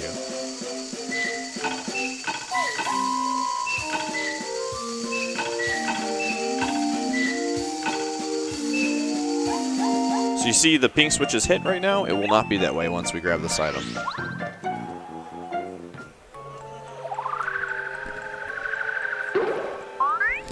And there is a Peach cutscene that we skipped. That Magic Koopa, or Cammy, asks what things are Mario weak to? And normally you'd like say like an item that's helpful to you, so in order you don't have to fight that. But because we skipped that cutscene, it just defaults. So we're gonna clip out of bounds so we don't have to wait for the Shy Guy to come. And we're gonna fight these guys. Again, really easy. Just gonna use Bombette here. And they're all dead. Yeah, that bad mashing. Like I said, that was pretty bad, and we still got it really easily. And now we got the frying pan, and this is the key item. Game thinks, oh, got the frying pan, you're not supposed to be here with this way, so we're going to reset you back to Chapter 4. And then we're going to... Oops.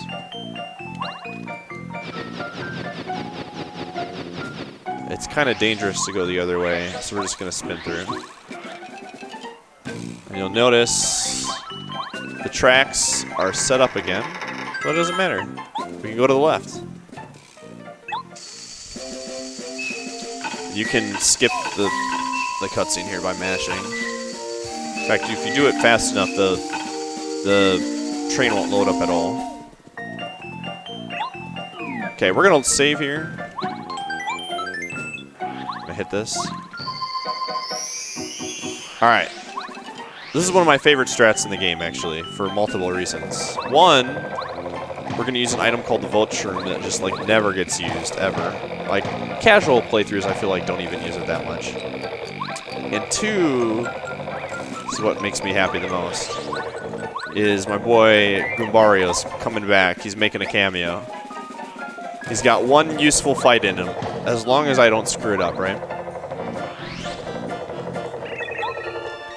Alright,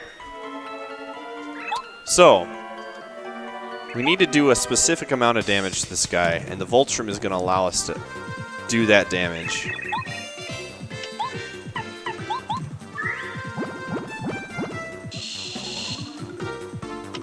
So we're going to do nothing first. Oh my gosh, it's really hard to see on this TV. Holy moly.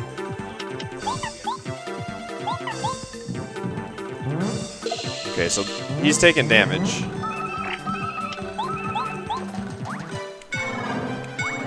Okay.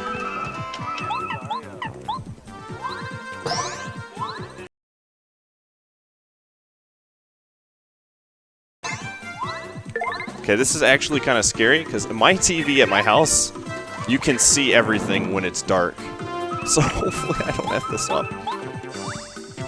Okay, okay, this is really a lot harder than I thought it was going to be.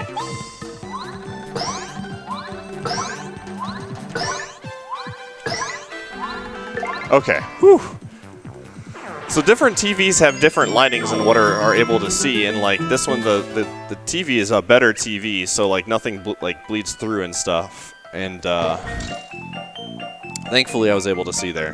That was kind of a scary moment, because if you mess that jump, either with the Goombario jumping on the lantern, or with Mario jumping on the lantern ghost, if you don't do it right, he'll just kill you.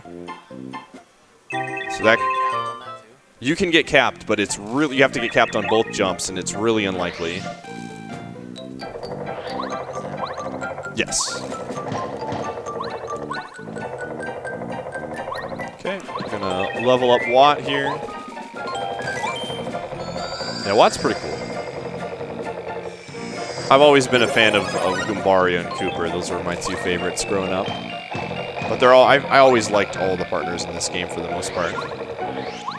Alright, so we're going to save again. Again, just a lot of these boss fights can be, as you get further in the game, because you're at 1 HP, anything can kill you. So one mistake on a boss fight.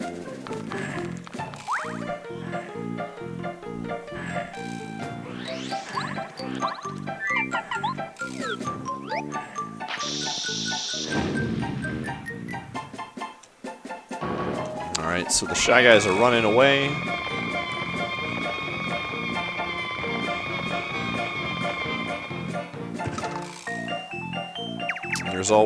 There's always one Shy Guy. He's can't keep up with everybody else.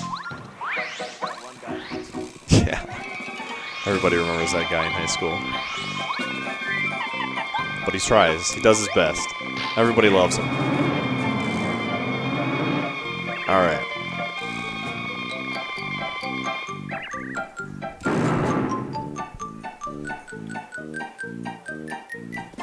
Okay, so we're going to use that honey syrup. So we have enough FP.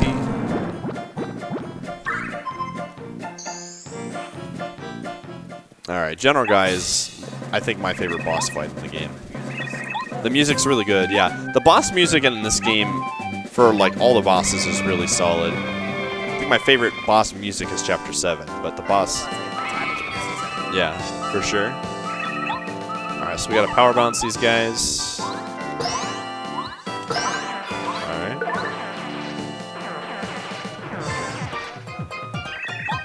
So this fight is cool. It's got 4 phases. You have each phase of these Shy Guys, different types of Shy Guys that are going to be fighting. And then the final phase, which is actually fighting General Guy. Phase 2 is really easy. Phase 3 can be kind of tricky if you mess it up.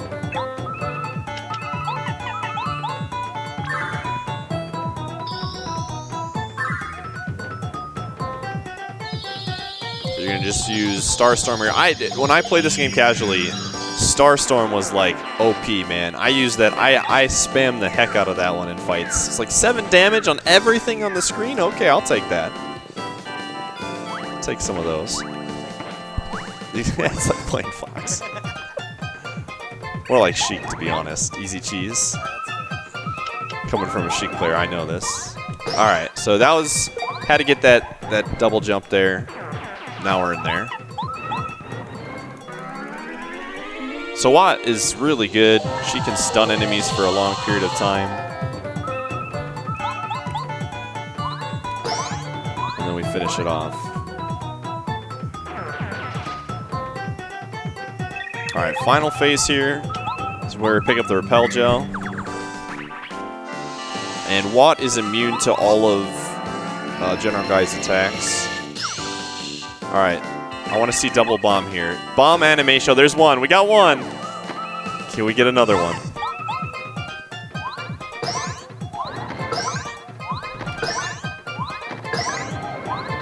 Okay, good. So, General Guy does 2 attacks. He throws a bomb, which is really quick, and then he uses a lightning attack, which is like a couple seconds slower, which is this, no double bomb. So as you can see, one is a little bit slower than the other. Alright, and he's dead. Easy peasy. But yeah, that fight can actually, like, this fight and the Lantern Ghost fight can be really, really scary. So I'm glad we got out of that. In fact, yeah. In fact, at my SGQ run 2 years ago, I died on this fight. We were supposed to, like, dance or something for a donation. And we all got up and danced. And as I was trying to do the fight, I was dancing, and I pressed the button at the wrong time and died. I remember that. Learned my lesson. No more dancing during boss fights. All right, so this is the last loading zone storage. This one is the biggest time saver. But it is also a little weird because there's some weird lag in the toy box. The timing is slightly different. So if we can go 3 for 3, that'd be sick. Again, this is like a 4-minute time saver, so.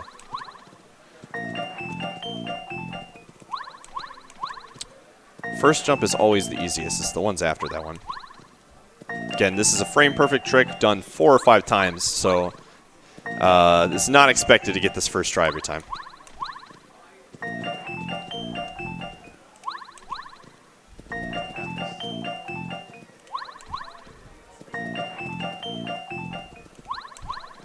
Again, the timing with the lag is different from the first 2, so you have to like relearn when you're learning this.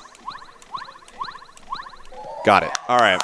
When you're learning this, you have to like make adjustments on like your timing on things from the first 2 because of the lag. It makes, like I said, a frame difference or a frame or 2 difference is like huge. Yeah, I was very happy with that. All 3, I was pretty happy with how fast we did those. Again, it's like, I think that one's like 4 or 5 frame perfect jumps. So again, that's not easy. Thanks, team. Appreciate the support. All right, so chapter 4 is done, and now get your resident sleepers out. Chapter 6. I think there's no skips in all cards. There's some in any percent, but in all cards, this is definitely the snooze chapter. It's when talking to people when they watch my stream, almost everybody. Yeah, this is like a snack chapter. All right, Pi, I'm gonna go get some food right now. But and casually just speaking, a lot of people don't like this chapter because it's just a lot of back and forth fetch quests and things like that. I think the music's like really underrated, but I definitely think the chapter is the weakest of the 7 in this game. Yeah, the boss fight music is really good, and the bot like there's actually kind of like a couple hidden songs. After you save everybody with the sun and you go back to where the sun is, there's a really cool song. I won't go to it because of time. It takes way too long to do it.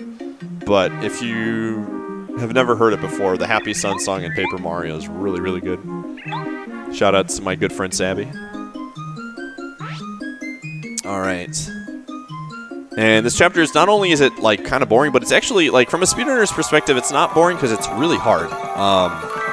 The way that the level is designed, there's a lot of narrow paths, and with a lot of really scary enemies that can one-shot you depending on what health you're at. So when you don't have a life stream like I have because of the luck that I got on that piranha plant, like I mean, I hope it doesn't happen, but I would not be surprised if I got owned by a bee. In fact, there's one specific bee that no matter what I do, he's in a spot where like it's completely RNG if he hits me or not. So hopefully it doesn't happen. Crossing my fingers. We'll see though. Okay, I'm gonna pick up actually 2 of these.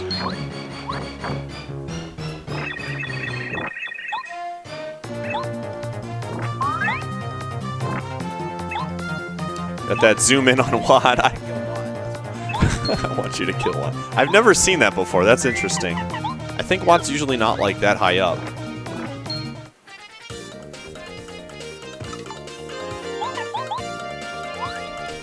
But yeah, the battle music in this game is, I like. We're talking about a little bit of music. Paper Mario, I think, has both. I think in all 4 of the games has some of the best soundtracks out there. The music is really, really good. Fits the mood, in fact, what you're trying to do. All right, so time to abuse Starstorm some more.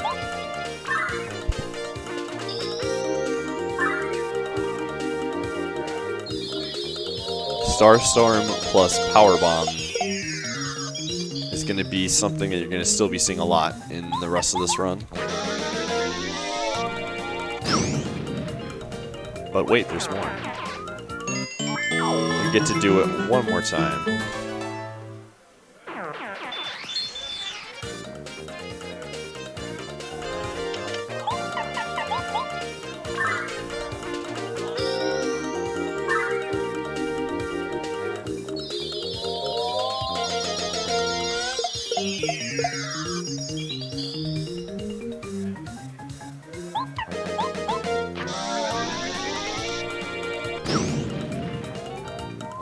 Alright. So we'll level up. We're going to get badge points. Go.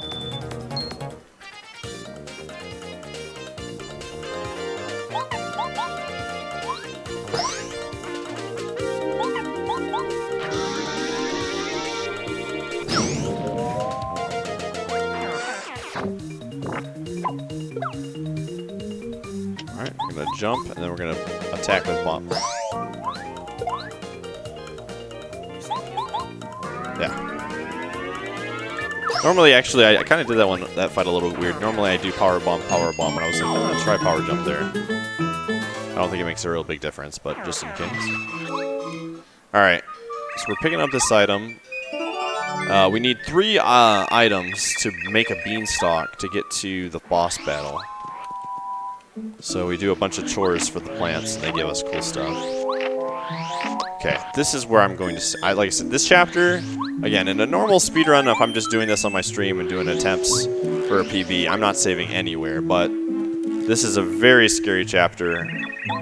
And this room especially is like the danger zone. There's so little room to work with, and these bees do 7 damage, so... And sometimes they just kind of sandwich you, which is really scary, so... You kind of bait over, and then... Okay. As you can see, you cut it really close.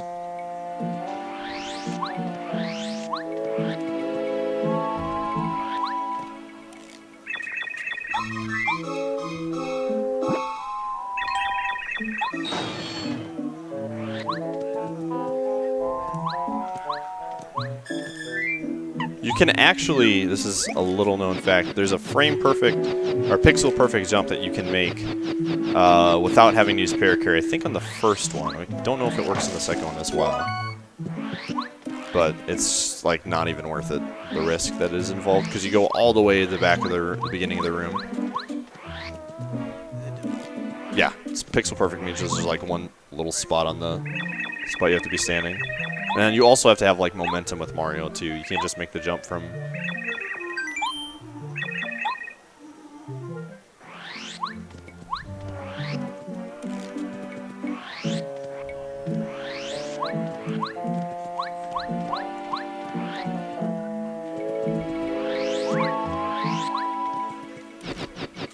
I'm gonna go fight the Amazing Daisy. That is a bad idea.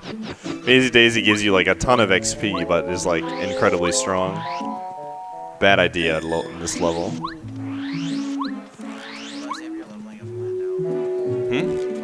Yeah, it would mess up the leveling order that I have, for sure. Okay, we're gonna... Come on over here, big guy. Okay. Where are you? Okay. So this is another fight. Little RNG. What happens is the lack... Whoa! We're good. The audio... Shut us logic. The Lakitu can spawn an enemy, or it could just attack you. And if it spawns an enemy, it takes a longer, it's like an extra 15 seconds.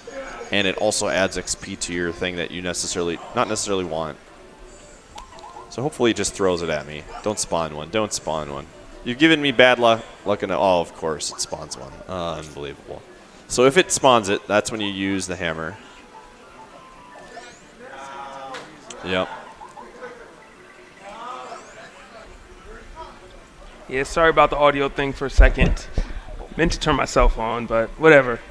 Anyway, shout-outs to Aldery for donating $40. Said, yo, shout-outs to streaming big and late your pie at 4 a.m. Keep going strong and destroy the rest of the run. Oh, stay hydrated to drink some Aquafina water. Nimpek donated $2. I am happy to see my favorite streamer stream my favorite game for a great cause. And Left Guy Salt donated $5. Hey guys, I like speedruns. Thanks. I don't know what it is with everybody in the Left Guy, but maybe y'all can let me know later. I accidentally messed that fight up. I was supposed to attack Parakarry on the Lakitu. That's actually okay. Whatever. That's a lot of XP. I think we'll be fine. I think the fight. Hold on. The XP it's one of those things where like oh, FP. Oh no, we'll be good. We have another item that's going to work later on for that. The nice thing about this game is that it's one of those things where it's really flexible. Like if you make a mistake or if you get some bad RNG, you can fix it really quickly by doing something else. So that might not be that. Actually, that might work out. Now that I think about it, that might work out. So like I said, Backtrack City here. We're gonna we talked to that Rose. And we're going to have to go talk to another plant, and then we're going to have to come back and talk to the Rose again, and then talk to another plant we've already talked to. So again, as you can see, I'll try to go for the swag hammer grab. The hammer has a hitbox, and you can pick up items with it. It's pretty cool.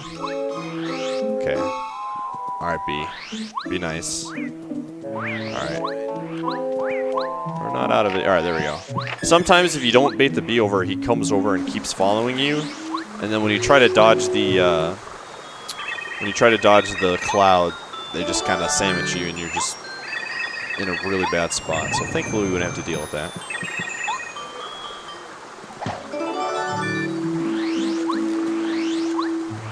Okay, so the music in this is nothing too crazy, but it's just kind of like relaxing. I don't know. Yeah, so we're good. There's one more dangerous bee that we got to think about, and I'll save before it. So even if I get screwed over by it, it's not the end of the world.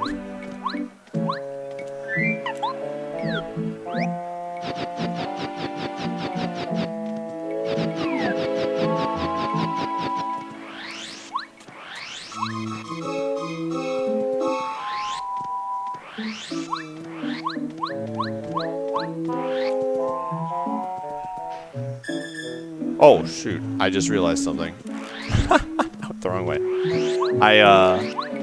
This is what I mean. Like, it's just, this chapter is so boring, sometimes you forget about things. You gotta go back. I have to go give the plant first. I got distracted by listening to the soothing music. Not a big deal, though. Waste like maybe 30 seconds. Alright. Now we're good.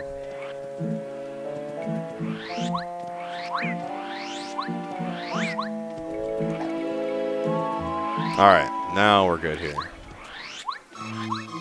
Yeah, if we would have gone back to the other plant, she would have been really confused.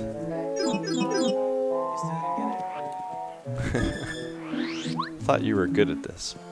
There we go. Glad I remembered it now instead of like right when I got down to her.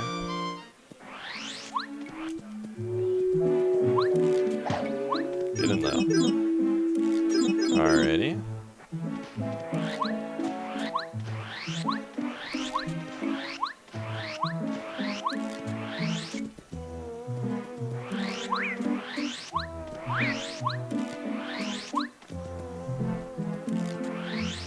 All right, now we can do this.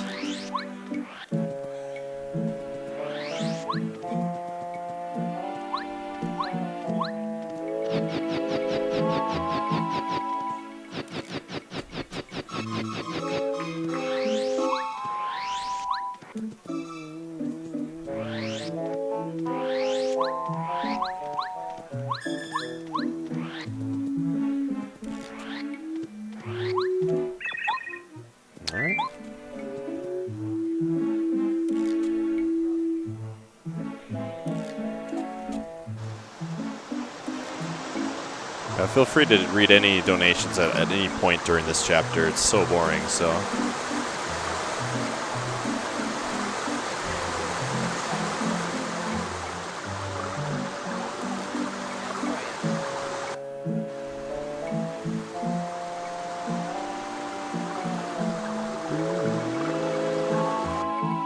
Alrighty.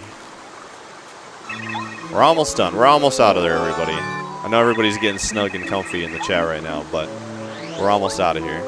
And then Chapter 7 picks up very quickly.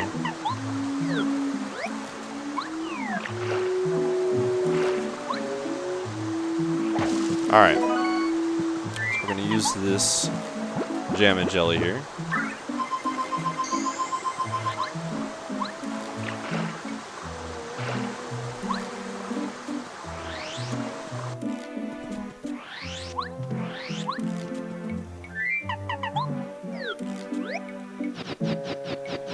Going to save, because again, we can get some bad luck with the bee. The bee can kind of get in the way. Hopefully that doesn't happen. Hopefully we can avoid the bee.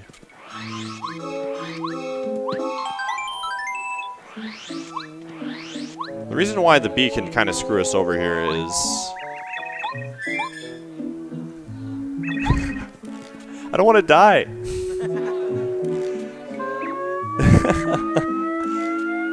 So again, because this is a marathon run, like some things that can happen really easily that can cause me to die, and I just want to have a backup save in case.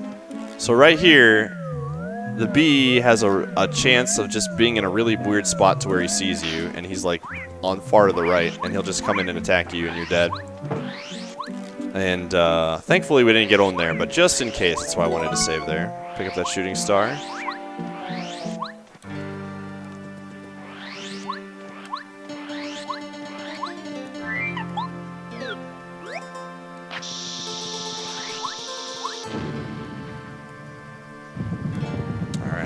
The depressed sun. This music's really good too.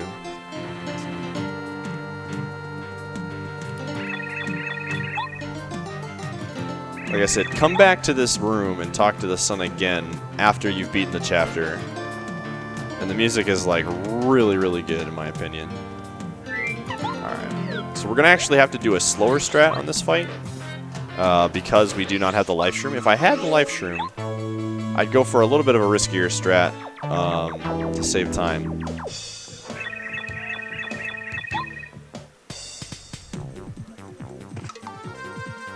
Alright. So I just have to block one of the two attacks here.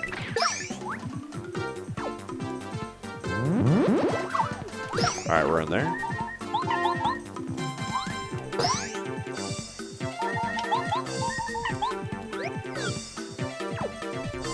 Alright, it's going to put us down into 1 HP.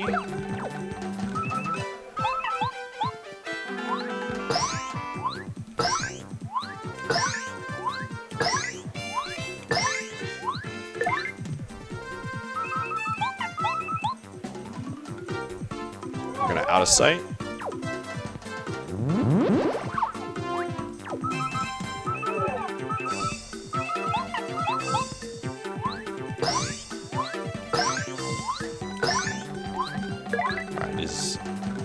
He's down for the count.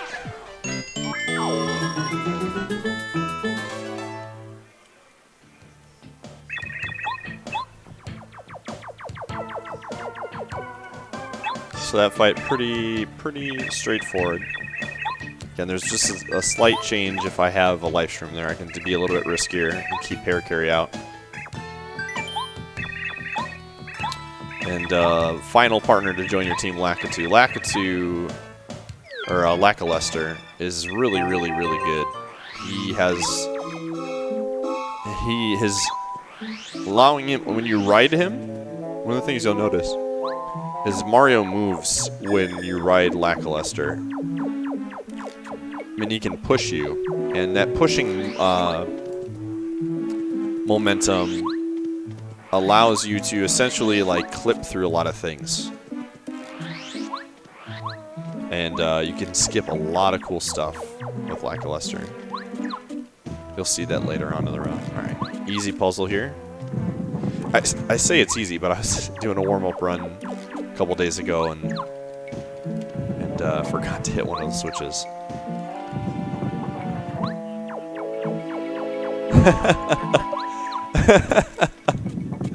Yeah, trying to do this puzzle without Lakalester's, it's definitely an interesting challenge for sure.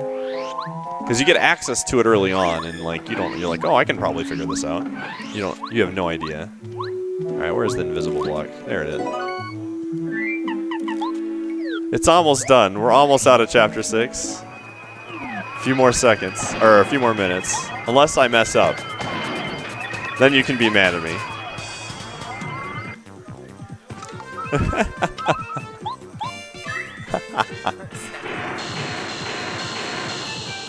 All right, so bow. You can use bow here.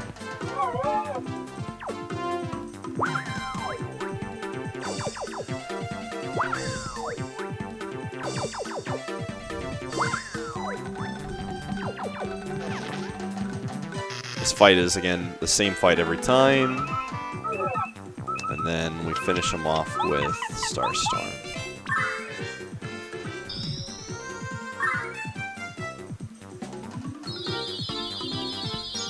Like I said, the best casual attack in the game, man.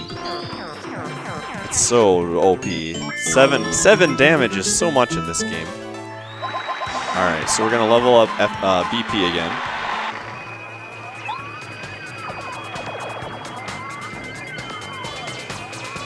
And we're going to remember to hit this machine. I've also forgotten to destroy the machine many times in a run where I went back to go talk to the tree. And he wouldn't let me up. So this music, like, this whole chapter, the music gets better after you get rid of the clouds. The music in the normal area is really good. The music in the clouds is really, really good. And like I said, if you go back to the sun, yeah.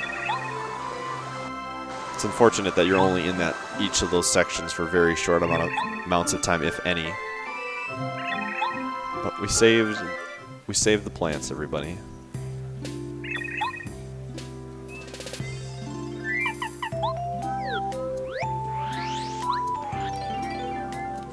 We're almost out. We're almost out. The next boss fight is all worth it, everybody. The payoff for the next boss fight's good. One of my favorite boss fights in terms of music. Yeah, Crystal King owns. Crystal King is my favorite boss fight, I think. Okay, we gotta talk to the tree. We're like, yo, we just saved everybody. We're gonna safety save, yeah. You gotta. This fight can also be kind of tricky.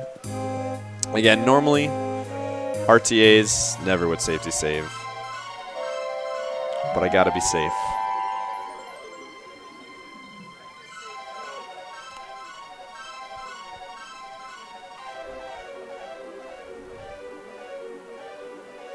And then we get to watch this epic cutscene here where the vine goes up.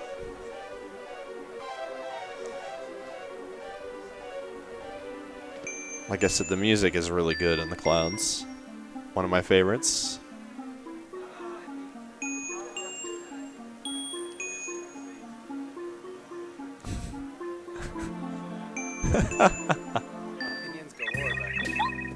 Peanut gallery over there.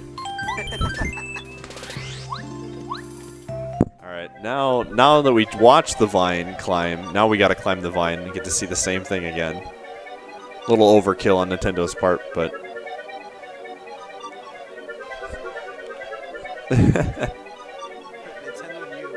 yeah, they're like, we need a chapter that can just be completely boring. Yeah.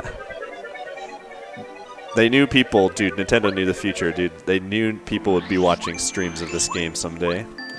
They knew people were hungry. Alright, so we're going to get the Supercharged badge here. And this badge is used, I believe...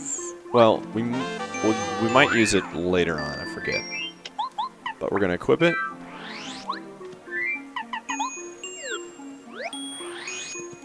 Okay.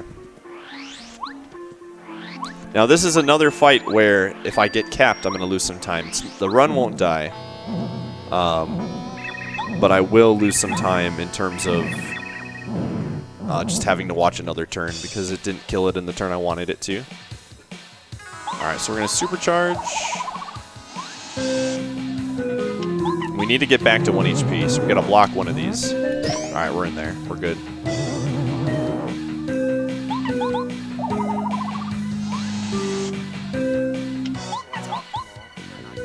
I want to go from, I believe it's like 15, whatever the starting one is, to 11. Yeah. You can get 3 capped. I don't even know what would happen if I think I would die if I got 3 capped. I'd have to like come up with some really sick strat. But 4 cap is fine. It just takes a little bit longer.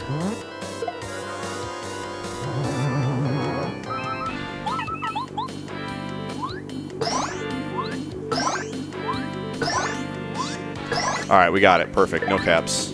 And he's dead. Yeah, it's good. For once in the run, we got good RNG. Yep. It can cap as early as 3. Yeah, it just depends on the boss fight. Like, a lot of the bosses have 3 caps. I promise you, we had for a long, long time, a lot of us thought it was just people being bad at power bouncing. Like, you're just messing up the timing. And then someone actually did testing and saw there's a completely different animation when a cap happens compared to just dropping a power bounce. So,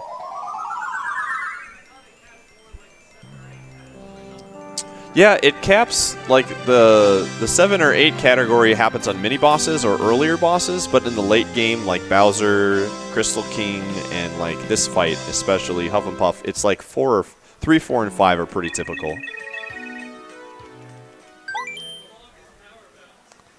I haven't done too many power bounces in this game. Super jumps though in SMRPG, I've gotten 100. You have to do 100 in the speedrun, so that's a super jump is what is it?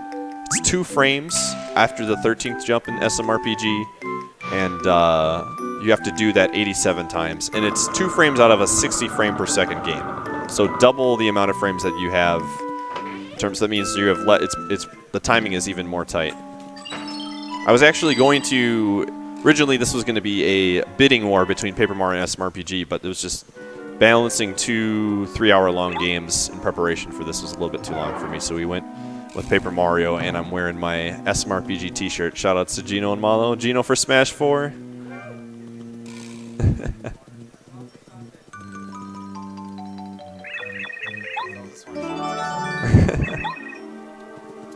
Alright, so we got the key, and we're working our way back town. And we have to, again, really long Peach scene. You just have to... You're in disguise. Again, Metal Gear Peach here. So if Gino was in Smash 4, would you play him more? If Gino was in Smash 4, would I play him more? I don't want to commit to anything. I'd try him out for sure. If Paper Mario wasn't... Paper Mario has a probably decent chance of getting to Smash 4 too. He's pretty popular in the polls from what I've been told.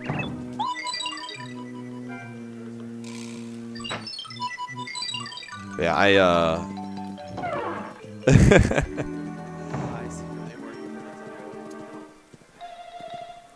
I'm a scout here to see what characters need to get patched, nerfed in the next patch.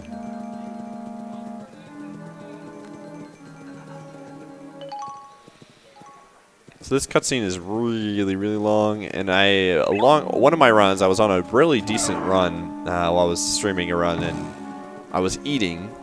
I was like, oh, this is a great time to eat during a run, you know, there's nothing going on, I can get some food, get ready for the end of the run. And I accidentally hit the transformation button right in front of one of these Koopas and got spotted and lost the run. It was like 2-minute time loss. From that moment on, this is a personal best, yeah. And from that moment on, I learned to never eat during a speedrun, so don't do it. No matter how tempting it is. No dancing, no eating.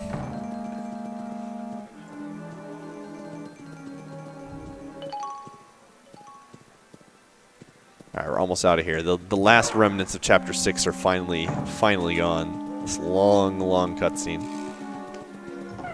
So this next glitch we're going to be doing is really, really cool. It's probably... If there's one thing I never understand about wrong warps in speed games, or if there's one trick, like one concept that doesn't make sense to me, it's a wrong warp. And in Paper Mario, about maybe a year ago, we finally found our first wrong warp.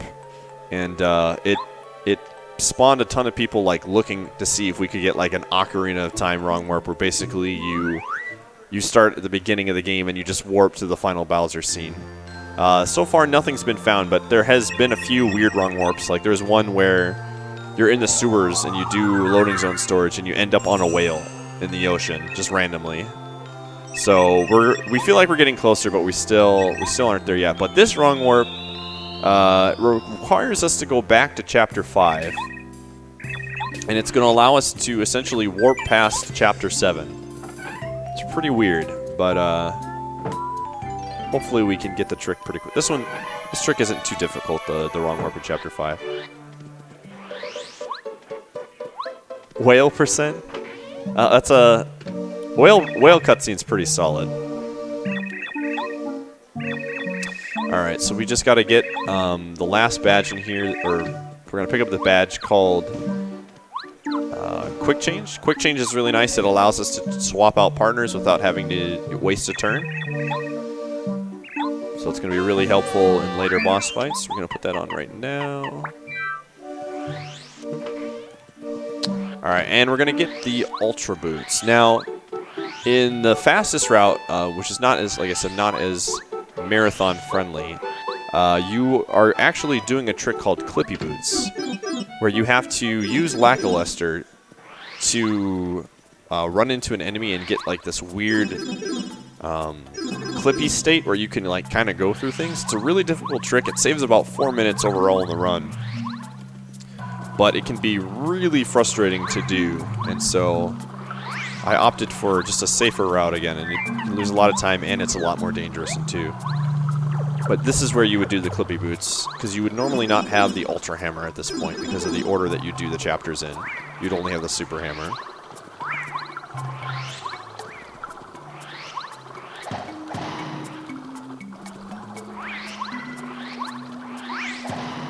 Okay. So yeah, you would like get into Clippy, which is a weird state, and then you would jump on top of that block, and then you would clip down at a really precise angle and then push through the loading zone and not have to have the hammer. Okay, we're going to have to get the life shroom over here because we lost the other one. Yo, we dodged that guy. We're in there.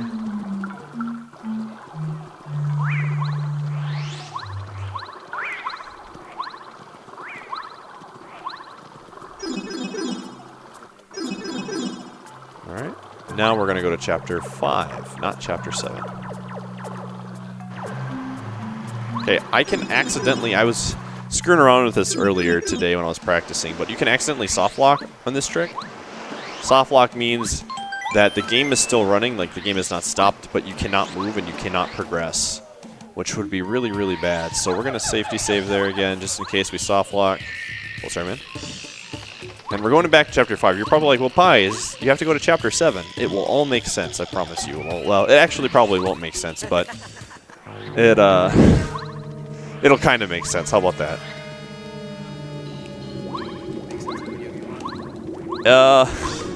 Sure. Alright, so we got Lackluster now, so now we don't have to wait for this anymore. We can just... Yeah, you'll see. The cloud looks so mad when you're carrying him. Yeah, he's just like, man, Mario, you need to, like, ease up on the pasta, dude. This is a lot of work to carry you.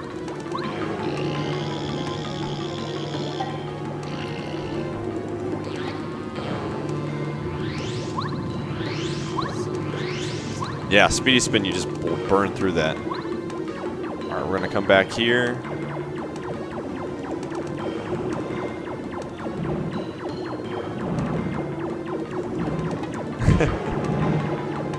Alright, so this is where it gets interesting.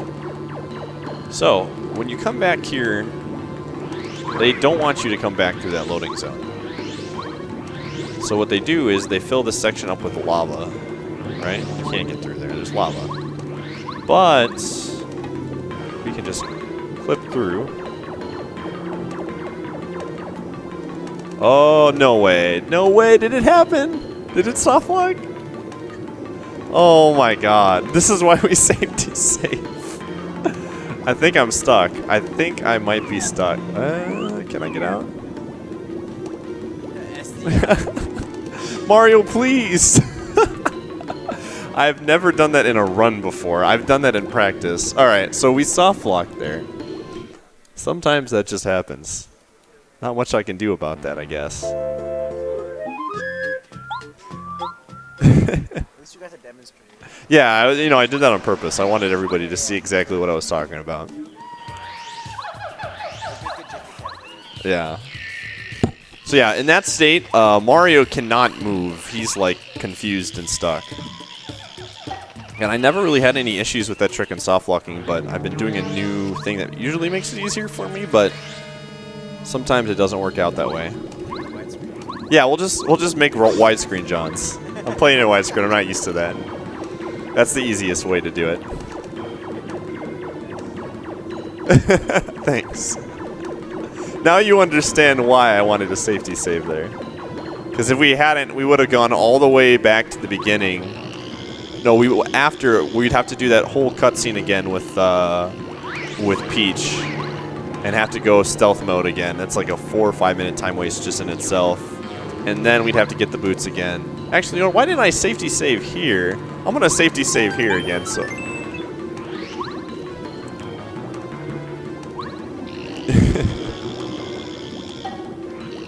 All right.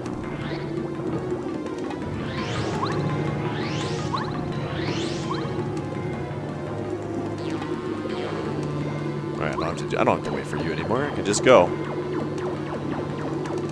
That's nice because I got the clip right away, but I held it at the. If you're trying to hold the angle basically like to the left, but just slightly up on left. And I went a little bit too much up, and so I clipped. I just got stuck.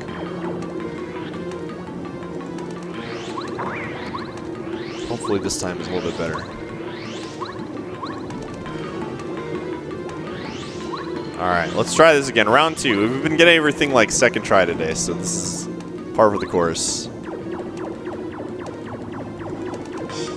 Okay, no, we didn't get soft lock that time. We held too much down. Okay, that should be good, maybe? Nope, not too much down still. Thankfully, it still holds it in the right position. There we go. Perfect. Alright. Alrighty, so now we're going to Lackluster is gonna like shove Mario in there. If I'm standing in the right spot, he propels Mario. There we go. We're gonna clip through. Alright, we gotta position this. I think that should be good. Might be good. Yeah, we're good. Perfect. Alright, we're gonna fall. Shoot, did I mess it up? Okay, we're in a weird. Okay, hold upright, and we made it. Okay, so what happens is, when you do that, it reloads the escape cutscene from Chapter 5. And the game is really confused. And so, because you reloaded that escape cutscene, it's thinking, okay, well, you're on chapter, like the game is like, okay, you're supposed to be working on Chapter 7. You just finished a chapter. So we're going to assume that you just beat Chapter 7. And so it's going to warp me to the end of Chapter 7. And allows me to skip a ton of different things that I would have to normally do. Like, you have to fight Junior Trooper again. You have to do the whole Penguin Mysteries and a bunch of other cutscenes that you normally have to do. So the chestception there. Yeah, the chestception right there. We must go deeper. So you skip all that, and you start technically at the end of Chapter 7. The nice thing is, again, just like the other chapters that we did, we can reset it by going in and grabbing an item.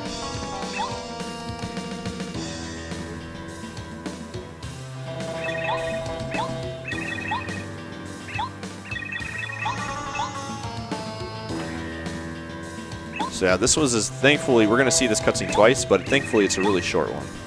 So I think it's the shortest Peach cutscene, actually. Like, they get straight to the point. Alright, well, finally Bowser sees Twink. After, yeah, 6 times he finally catches it.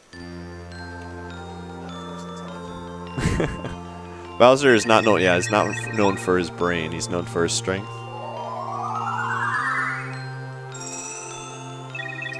So one cool side effect of doing it this way is that we get Calamar's star power as well. So if we wanted to use it, which we won't, but if we wanted to, we could. Yeah. Yeah, Chapter 7's music, really good. Top tier for sure. The dungeon is really good, and then the boss fight has some really good stuff in it as well. Because in the definition of all cards, you have to beat every single chapter by collecting the card.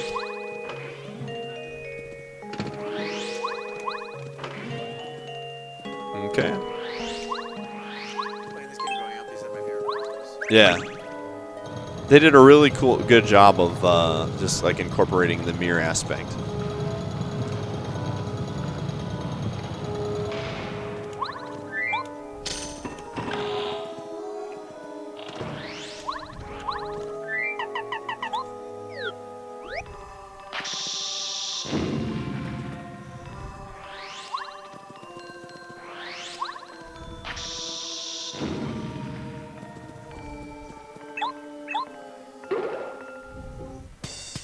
Alright, so this fight...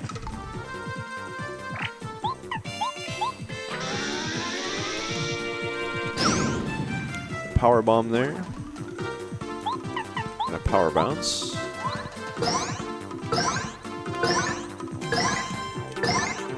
Alright, that should be enough. Perfect. And so we're just gonna bomb here. And the bomb is just an auto kill. Yep.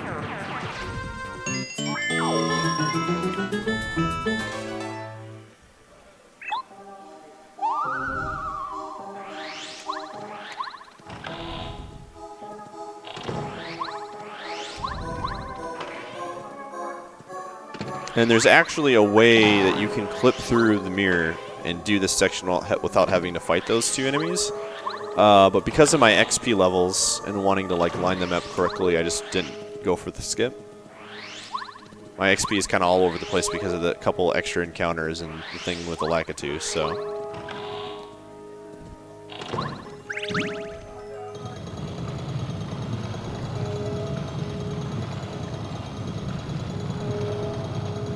I mentioned before, one of the reasons why we use the Japanese version is because of specific glitches that only work on it. One of the glitches you're going to be seeing, called the Cooper skip, can only be done on the J version. Yeah, pre-patch. It's the first one that came out. Another one was when I did the Chapter 5 Yoshi skip. The first section of it is you can do on both. But the second version, there's a way to do it on the US version as well, but it's way more difficult. I believe it's technically, I could be wrong on this, might be faster because if you're climbing a tree, but it's way more difficult, like really frustratingly hard. The other one is really easy. That's always the same. Yeah. Oh, I take that back. Going over the tree is the one that's different. Like in the Japanese version, it's way easier and faster to go over it with paracarry, and in the English version, you can't. They put like an extra tree there to block the path, and you have to climb the tree instead. But the getting into the volcano section is completely the same on both versions. All right, so we're gonna be picking up another badge here called Triple Dip. Oh, wrong way. That's the next area. The Triple Dip badge is going to allow us to, let's see here, how do I want to do this? It's going to allow us to use 3 items in the same turn at the cost of some FP. And we're going to save that for the final Bowser fight.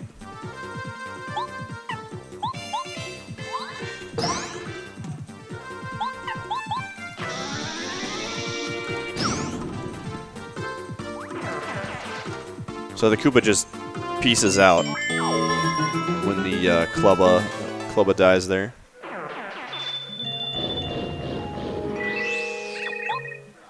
Alright, so Starstorm coming back in.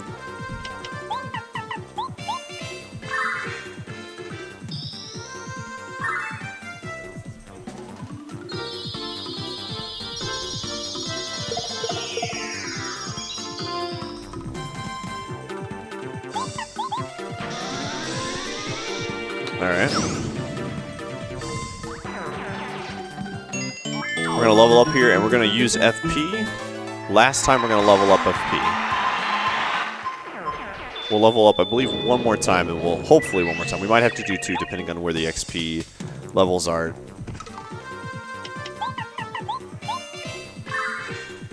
Yeah, these fights, the thing about Paper Mario, I run both SMRPG and Paper Mario, and if I had to give an advantage, like, SMRPG's fights are just way more, I guess, difficult and way more, like, exciting. The fights aren't as scripted, and there's just a lot more going on. A lot of these fights are really just cookie-cutter fights. You do 2 attacks, and there's nothing, like, that you have to action command on or anything like that. So, the fights are way cooler, I believe, in SMRPG, but the glitches are way, way more prevalent in Paper Mario. They're difficult. They're both difficult speed games, in my opinion, but difficult for different reasons. One, the optimization with movement in SMRPG and the menus, and just like super jumps in the battles are way more challenging. Whereas Paper Mario, the glitches are really hard and they require a lot of good gameplay. But both great speed games. Yep, we just picked up the triple dip. Gonna bait this guy over here.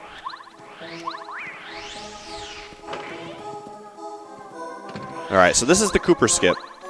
So this was patched out in the English version. But if you position Mario's nose, you can go through the loading zone without them noticing. So normally you'd have to save Cooper, you'd hammer the ones that weren't Cooper, not very hard. But it's kind of long to do. And you get 2 shots at it before you lose time. So nose, follow your nose, that should be good. Perfect, and we made it through. Had we not done that, they would have tried to drag me out, and we'd have to retry again.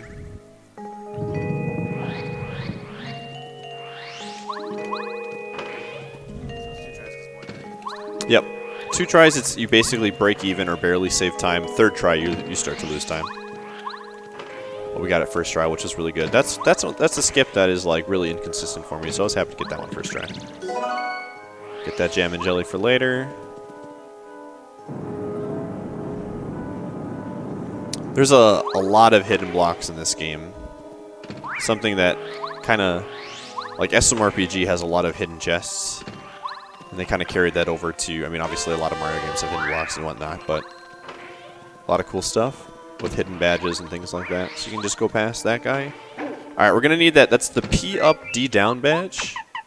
What that does is we sacrifice 1 defense, so everything hurts us for 1 more damage. But our damage output goes up by 1. And because we're already in peril anyways, that's not that big of a deal. We just get tacked on damage for boss fights.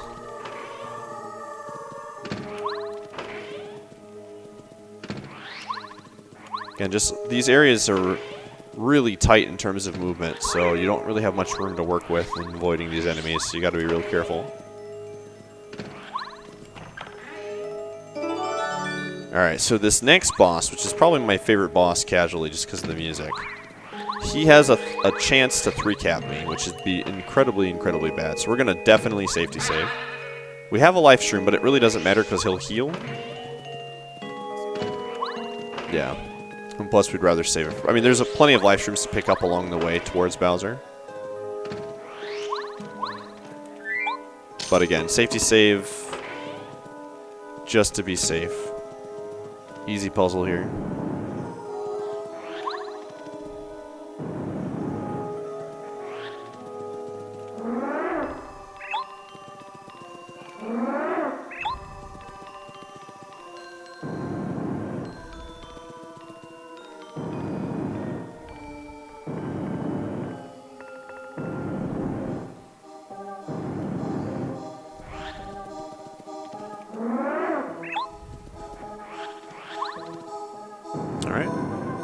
Actually, I'm tempted to go for RNG strat. That would be cool to happen if it did. Thinking about it, it's not too life-threatening as long as I don't get like really bad RNG. But we'll play it safe. We'll play it safe.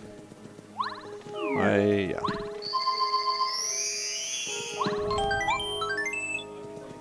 All right. We'll go for it. The crowd wants me to go for it, so. All right.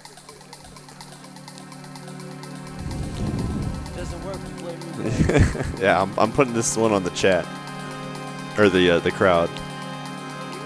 The chat's good.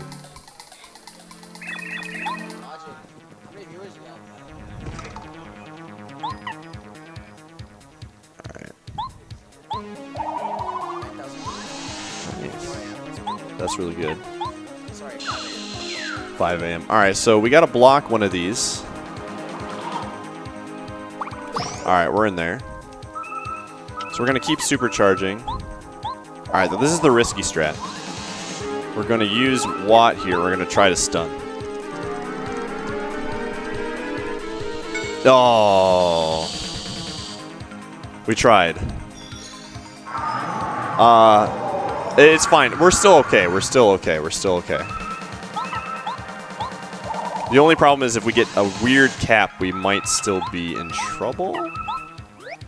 Don't quote me on that.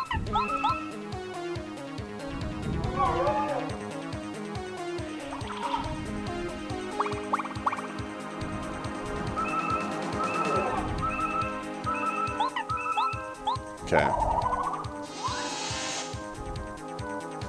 Alright, we get one more shot at the stun here. Actually, we don't need it, technically. As long as it doesn't... Alright, he's dead. Perfect.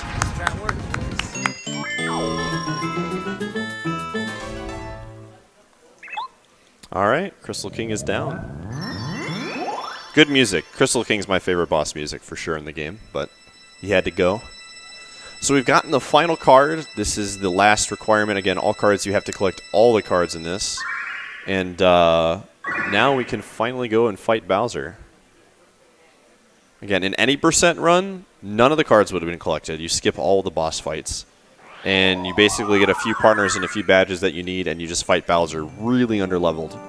Bowser and Bowser Jr. or Junior Koopa, or Koopa Jr., I don't know, Troopa, I don't know, Junior Troopa, are the only boss battles you fight in any %.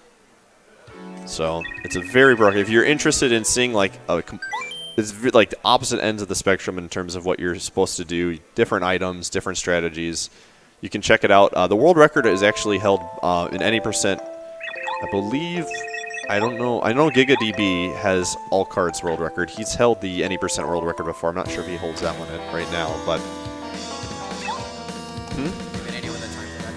All cards is like a 258, and I think any % is like sub 2, like almost. It might even be sub.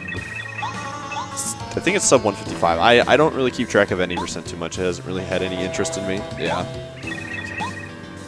So the scene seems familiar. There might have been a chance that we've seen this before, but yeah. Yeah.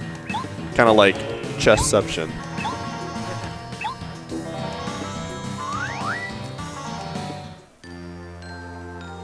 All right, so another cutscene that we've seen before, but this time we've caught the card, so it's all good, and we've got all the items that we need.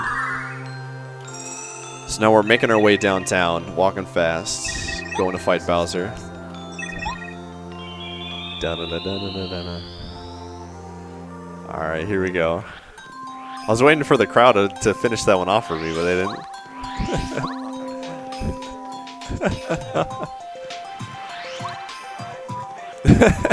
Zaldis knows actually all the words to that song.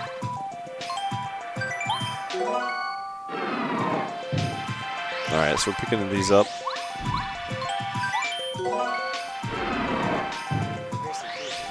Yeah, if you tried to pick them up on the way there, they would stop you, but on the way back, yep.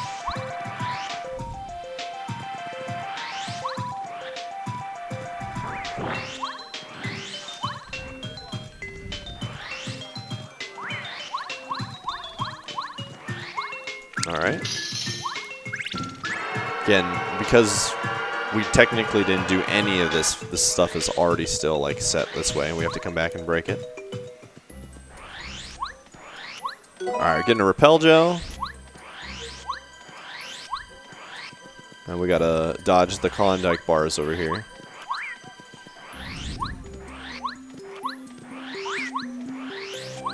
Alright, good stuff. Yo, Quizmo. I'd stop and talk to him, get a star piece if I had some time. Oh! Slippery, slippery. Yeah, it's icy. That was an icy pipe, man. Oh, shoot, we gotta go back, actually. Alright. That wave landed on that pipe too fast. So the last power up here. And we're gonna level up Sushi. And the reason why we level up Sushi, for the last fight with Bowser, we're gonna need her.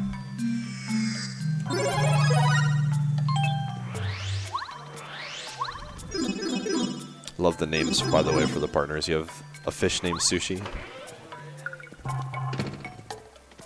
Mario eats her at the end.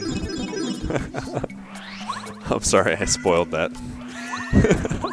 that was the deleted scene that nobody wanted to see. The secret ending. Well, they had to have a feast, right? Somebody had to be eaten. Couple more shout outs real quick. Dog Type gave us $5 and well, I'm sorry, gave St. Jude. Wow, it's definitely not going to us. Gave St. Jude $5 helping the cause. Says, I wish I could give more. Thanks, guys. Definitely appreciate any bit you can get to help the cause. And Anonymous also donated $5. Then you want to let us know who he is. Definitely appreciate it. Thank you for helping the cause.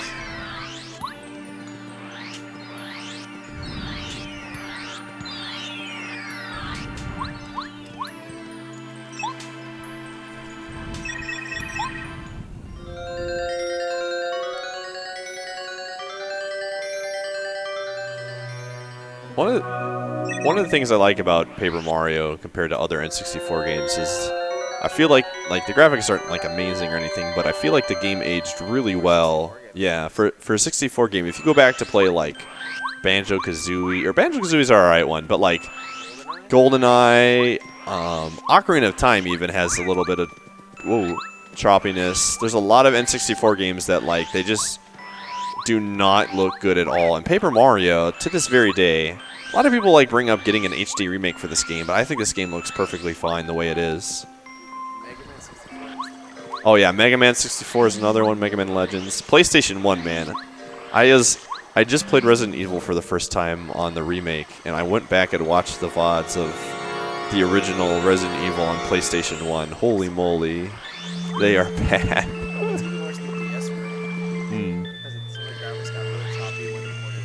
Yeah, it came out in 2000, Paper Mario did, so they were able to do some more things with the engine. Alright, we're getting in the bathtub, the magical bathtub that's going to transport us to Bowser's Castle.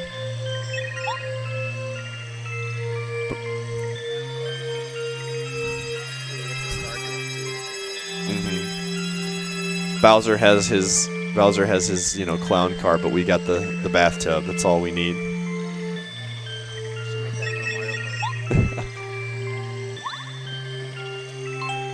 Alright, so Chapter 8 has a ton of glitches, some really cool ones, some really funny ones in my opinion.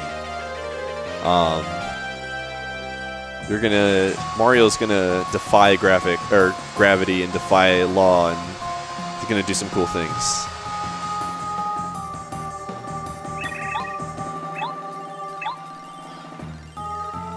So far, I mean, I'm pretty happy with this run.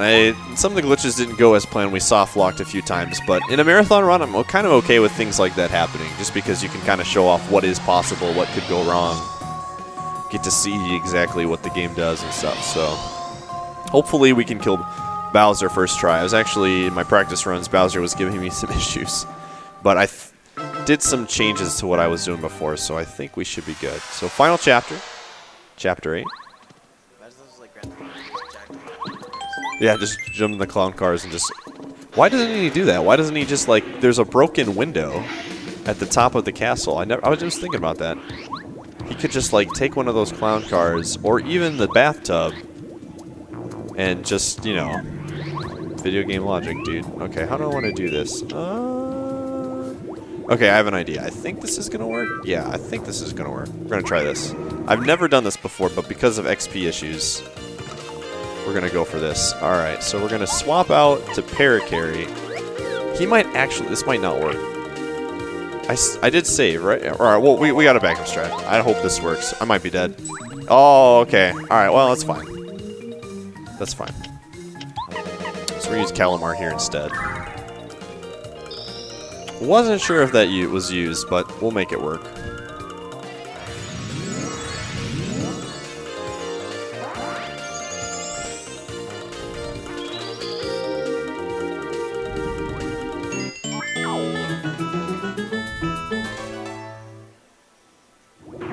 Alright, we'll see ya. Always wanted to know where those guys went, to be quite honest. Alright, we got the key. So we're gonna actually skip a huge portion of chapter 8 here with a really simple glitch, like really easy. Yeah, and it's one of those skips that, like, if you wanted to try it out yourself, you could definitely do it for sure.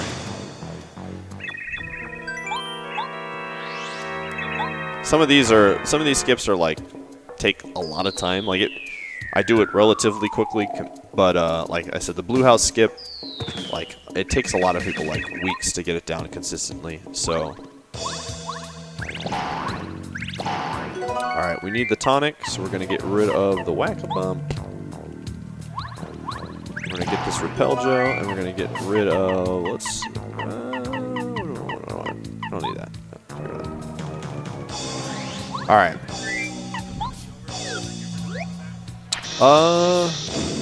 What's the timer at right now? Right now it's at 2:59. Yeah, 3:30 is good estimate for now. Okay. We lost some time. So. Yeah.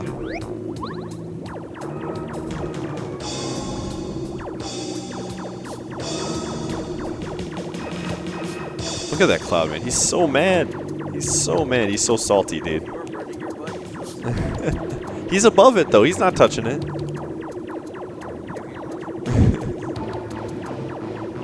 Look at that, dude. Lakitu's looking like a bro with those sunglasses, and Mario's, you can't even see him, and the cloud is just, like, mad, dude. Some straight-up salt, dude. If he was just blind. He's just controlled like Lakitu has like a lever he's pulling to move the cloud around. Alright, so this is the clip here. It's really easy. You just position Mario's face, and you clip to the... Oh, fell off. Clip to the... there you go. Clip to the top, and you just paracarry over, and you're supposed to take a really long path through like a ton of different things, like different levers you're supposed to press, but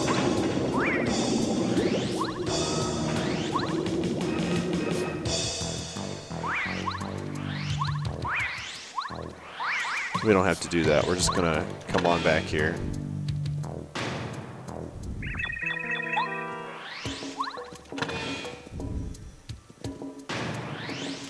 Alright, we're gonna save again.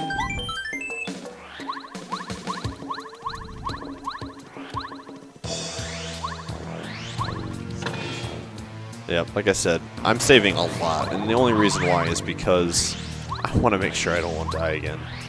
The only time we've had to reset was because of that soft lock. But all right, so this is a cool room. there's actually a faster way to do this room than what I'm going to do it. But again, you can actually soft lock that way too. And I've already capped out on my soft locks for the day. I'm taking a break from those. So Mario, he's about to do something that most people have not done or will do. Mario's a bro. He is actually going to walk. Let's watch. Let's see if we can do this. There we go. Walk on water. Mario is literally Jesus right now. He is walking on water. We're going to clip in here.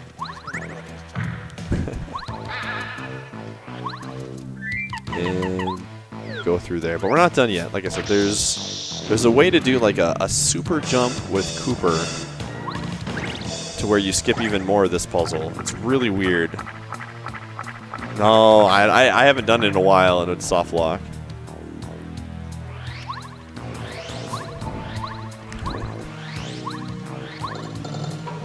So you pull this lever, you got to get a key.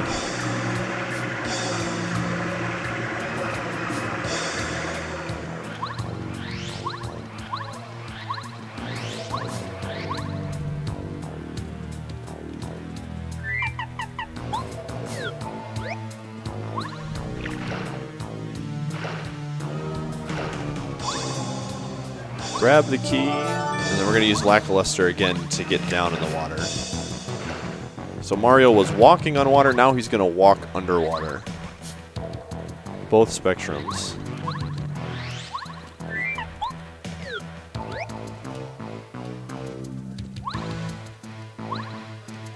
Got to position Lackluster in the right spot. There, should be good. There you go. Flip back down again.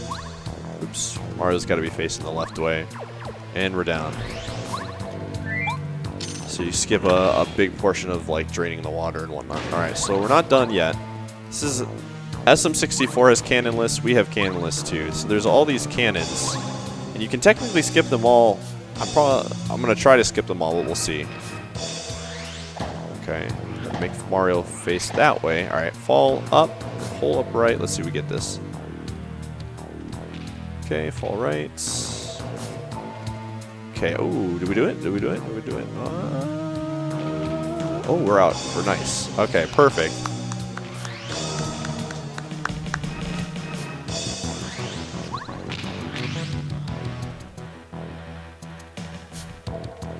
And we come out. And there's cannonless.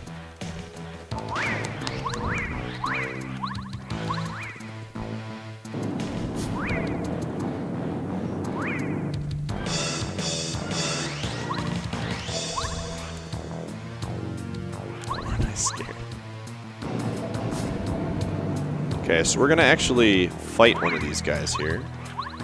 And we're fixing our XP at this point. Oh, we got hit. That should be fine. Ooh, actually, you know what? I have an idea. How do I want to do this? I think... Let me do this. I think this will work. I think this will kill somebody. Hope it does. Yo, Dry Bones is dead. Perfect. Alright.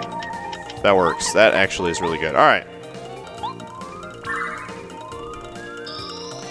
I've literally never done this in a run before, but I gotta fix my XP in a fast way, so. Yeah. Yeah, alright, that worked. Sweet. Ooh, alright, that's good. So we leveled up. You want to be at a specific amount of XP before you run into Bowser. And, otherwise, you will like level up at a bad time, and it'll mess up your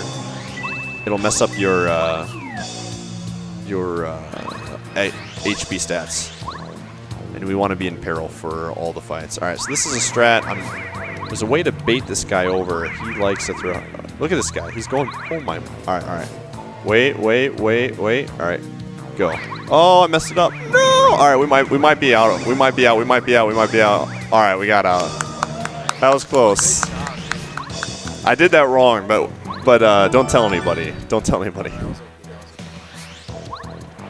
All right. That hammer bro, man, he was throwing hammers pretty fast.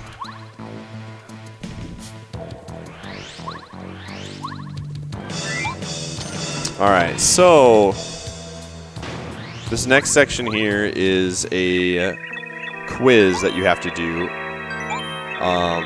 It's predetermined, like it's the same answers in the same place every time.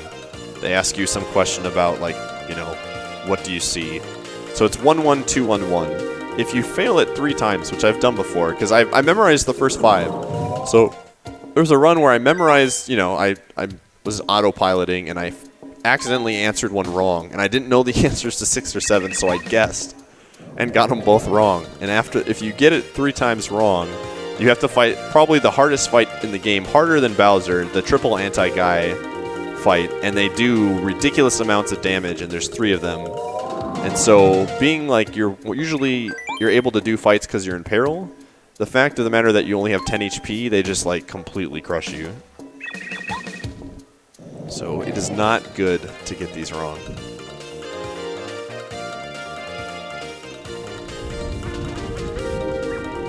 Yeah, it's 2 on this one, and then the last 2 I can autopilot and just mash. Yeah, and people ask me, do you like, when you play the Japanese version, do you like know how to read Japanese? And in Paper Mario, not at all. Like, you just memorize a lot of the answers, or anything that like you have to read or give a response to is very simple. The menus all have like little symbols next to them to make it very obvious what you're choosing. In SMRPG, you do have to memorize some symbols and things like that, just because there's not that distinction with items and whatnot. But for the most part, it's after you do your first run, you know exactly what you need to do. Japanese is not needed. Again, just faster.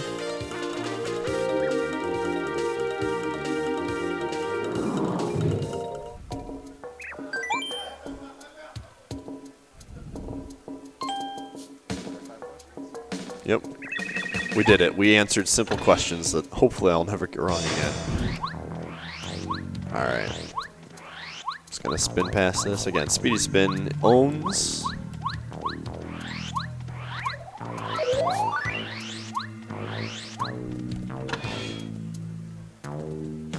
Again, safety save. Bad things can happen.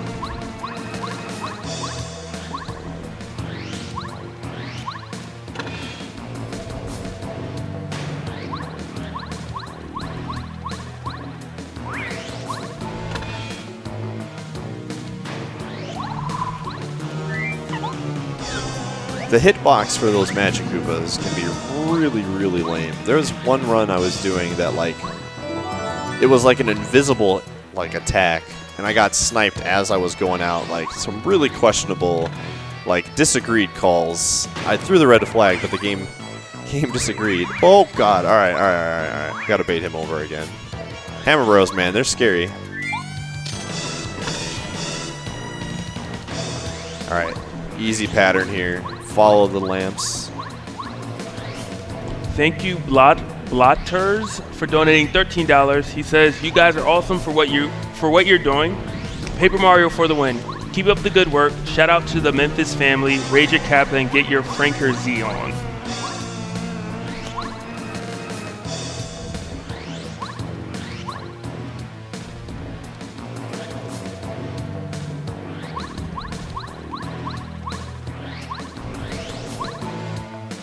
Alright.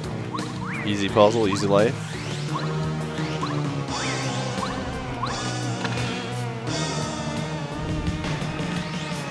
Alright, yo. It's the end of the level. We did it. We got Peach. Was that easy?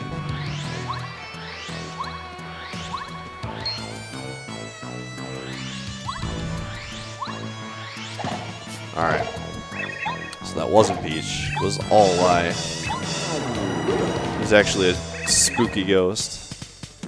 And all we're going to do here, we do not want XP, so we're just going to use Kalmar's up, and away. Hopefully we get good luck.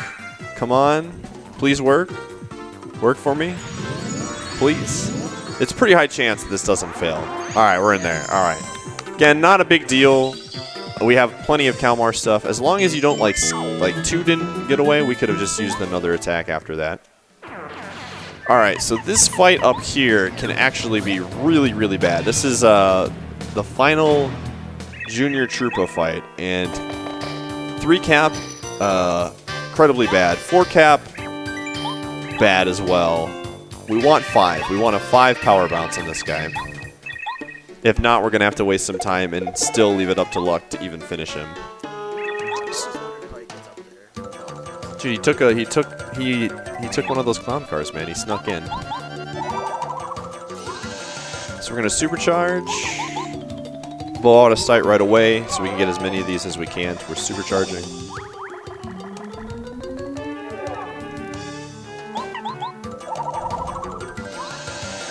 Okay, we're going to let him attack us so we can get down to 1 HP.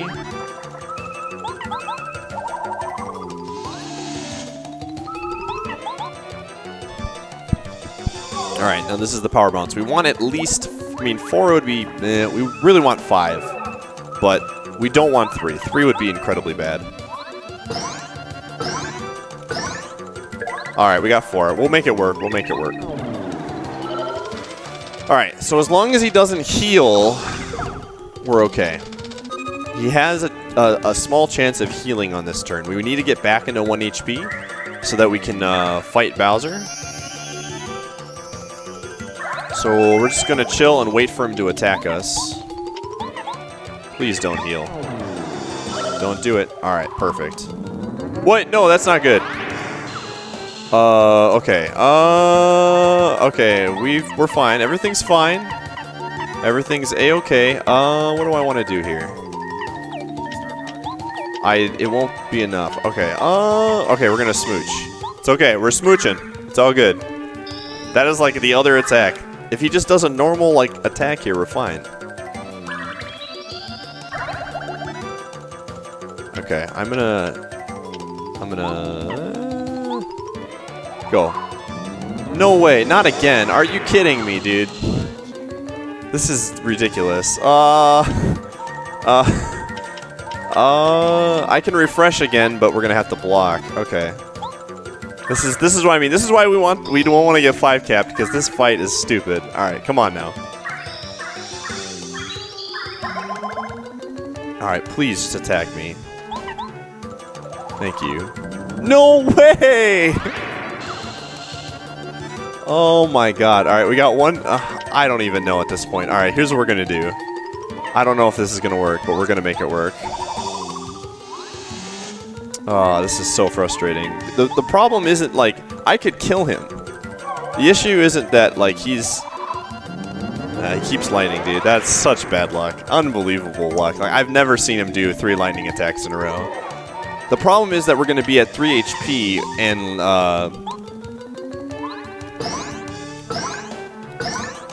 which messes up our fight for Bowser. So I need to think of a way. How am I going to do this? How am I going to get into 1 HP? Oh, man.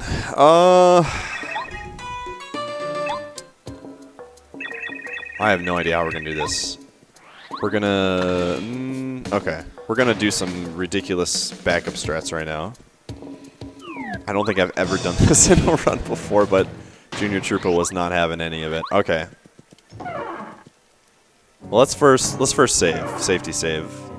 This is the beauty of speedrunning, is especially a game like an RPG, is the reality of it is no matter how many times you play a game, there's legitimately always a chance that something that you've never like encountered with can happen. Especially like in an RTA setting, like which means like you're just essentially going for PBs.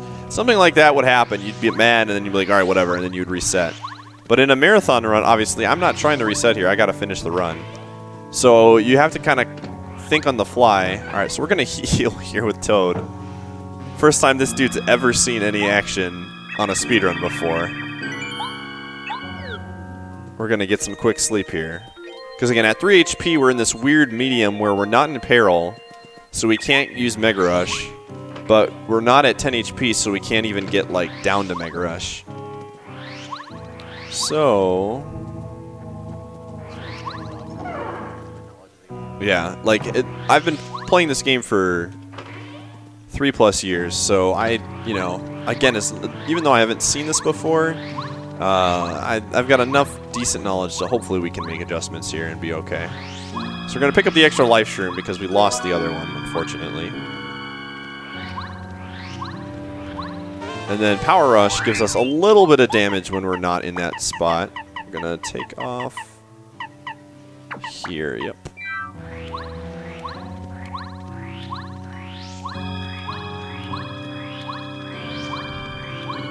Triple dip might actually come in handy pretty soon. Yeah, it's pretty easy. Like you just get into a rhythm for it. All right, so now, oh boy, I'm trying to think like what I'm gonna do here in this fight, but we'll make it work. I've got a couple ideas. Thankfully, I have quick change, so there's a lot I can do. All right. Hopefully this works. There's supercharge here. And because I can take some damage, we're going to use Watt. Watt has the ability to do damage here through defense, so she's going to get the most peak out of it. All right, Bowser. Don't. Okay, that's fine. I believe he's going to... This is where he uses the Star Rod, if I remember correctly.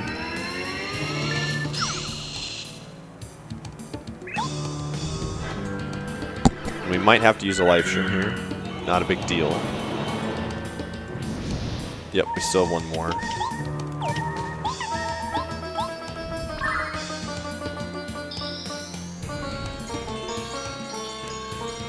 Yep, we did 8 with Watts, and we're going to... I don't know if this is going to be enough. This is going to be real close. Thinking about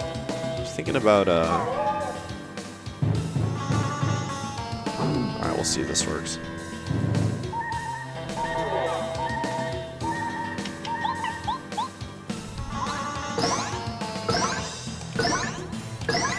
I think we're good. Yeah, we're good. Alright.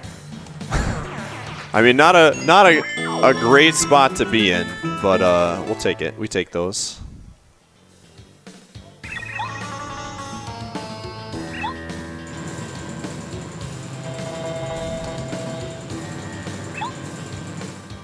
Okay, so now I got to figure out a way to beat the final Bowser. So this fight's pretty scripted. You get a couple tries to attack him in the first phase to rack up some damage that carries over. I'm most likely going to lose a life stream here, in one capacity or the other, which is completely fine. Again, normally, like optimally, you would want to be in 1 HP for both of these fights, so you could just kill him without like dying or anything like that. But unfortunately, because of the luck with Junior Trooper, we didn't really have that commodity. We just had to go with it. So I think what I'm going to do is like power. Yeah, I think that's a good strat. Mario's going to die. He's going to use one of his life streams here. But luckily, when you supercharge, you carry over the supercharge even if you die and use a life stream. So it's completely fine.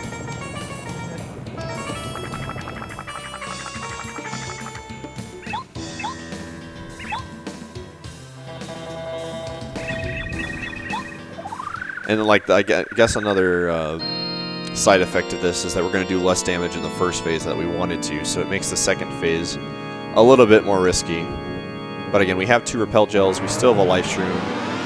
Like, most likely we should be okay, assuming we don't get like the worst luck in the game. Okay, so we're going to supercharge here. And then again, we're going to attack with Watt to get some damage in there. Hopefully we don't get... 3 capped is really, really likely. It's the highest chance. Well, I would love... So we're going to die. That's fine. That's expected. I would love to get a 5 cap on here. That would make me happy. But we take what we can get, I guess.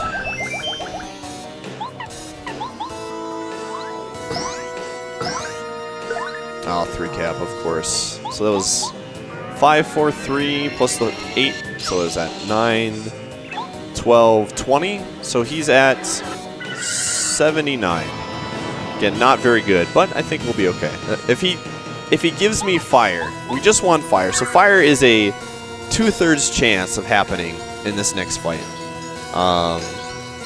If he gives us fire or if he uses the claw, we're in there. The only thing we don't want, the 1 in 6 chance, is the butt stomp. The butt stomp would put us in... If he butt stomps us, I'm pretty sure we're toast. Just because of the damage output that we're doing. So, no butt stomp, please, Bowser. Yeah.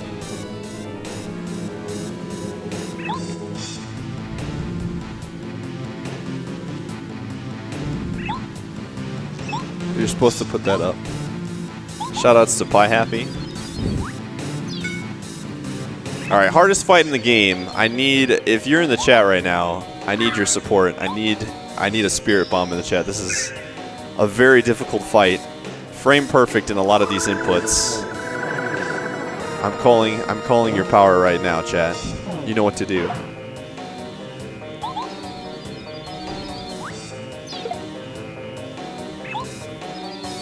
Yo, Twink's leveling up right now, man. When you play casually, yeah. Dude, why doesn't Twink just fight Bowser? That's what I want to know. Like, that'd be sick if you could pull in Twink as a partner for this fight. Alright. Like I said, there's a very okay chance that I could die here because it's just the way that the luck has played itself out in this Bowser fight. But as long as we get not butt stomp, a 1 in 6 chance, we just want preferably fire. I mean, I would take the claw, but please, just fire would make this fight free. Fire would make this fight free. Like I said, I've never seen, like, the luck across the board on this run has been ridiculous. But it's a marathon. Like, that's how everybody in the speedrunning community kind of has this thing called marathon luck we all believe in, where, you know, you do a run at home, nothing bad will happen. You do a run in the marathon in something like GDQ, and everything that could go wrong does. It has held up its end of the bargain on this run for sure. Alright. This is the one. We want fire from Bowser. Bowser, please.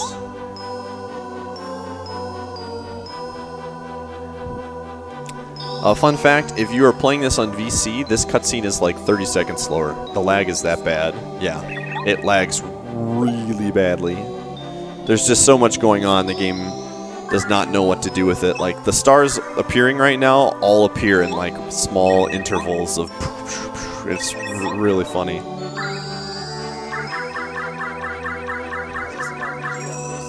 VC, it's like the same.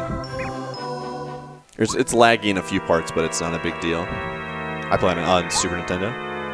Alright, here we go.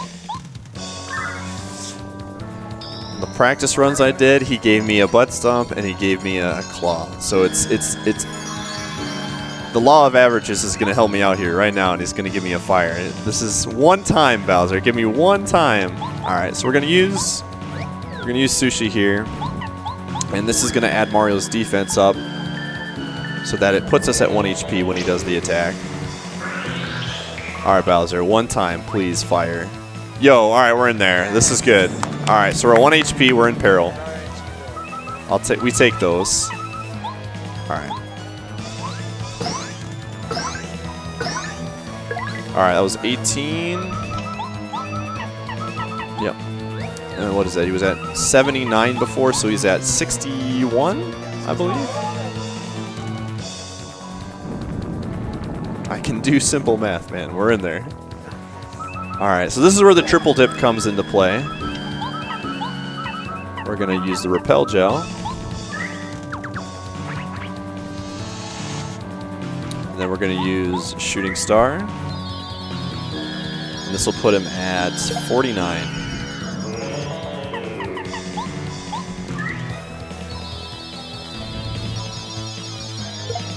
And we'll get time on, oh, nice.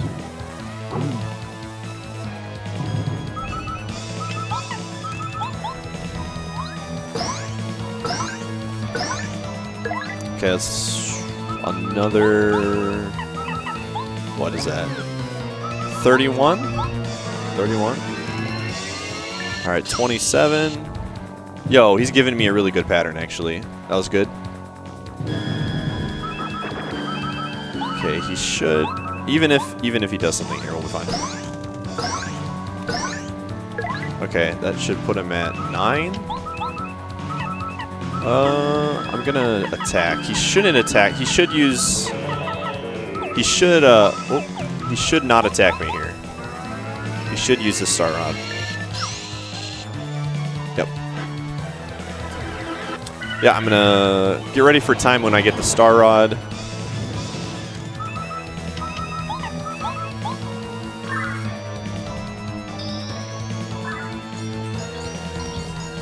$326. All right.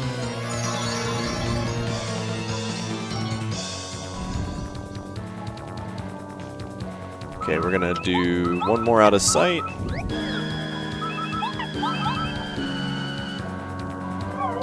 Doesn't matter what Bowser does. He can heal, but only if you heal first or if you're in, like, not peril. And this will kill. Do a little extra just in case, and we'll time on the Star Rod. Normally we dot time on, there's an end cutscene with Peach, but in marathons we've done dot time at Star Rod just because there's just credits essentially. Alright, there it is. Alright, we did it. That was interesting run. Threw me a couple curveballs for sure, but we'll take it. We'll take it. Alright, I'll take that. I'll take that. With everything that happened, there's, like I said, some really crazy jank luck in there, but we made it work. So, thank you guys for watching. Again, keep donating, and it's really cool to be a part of this. If you want to follow me, you can follow me at twitch.tv/IateYourPie or on Twitter at twitter.com/IateYourPie with a 1 in the pie. But yeah, I speedrun, I play Smash, play Mario Maker, all that stuff. Thank you guys. Mario Maker Mondays.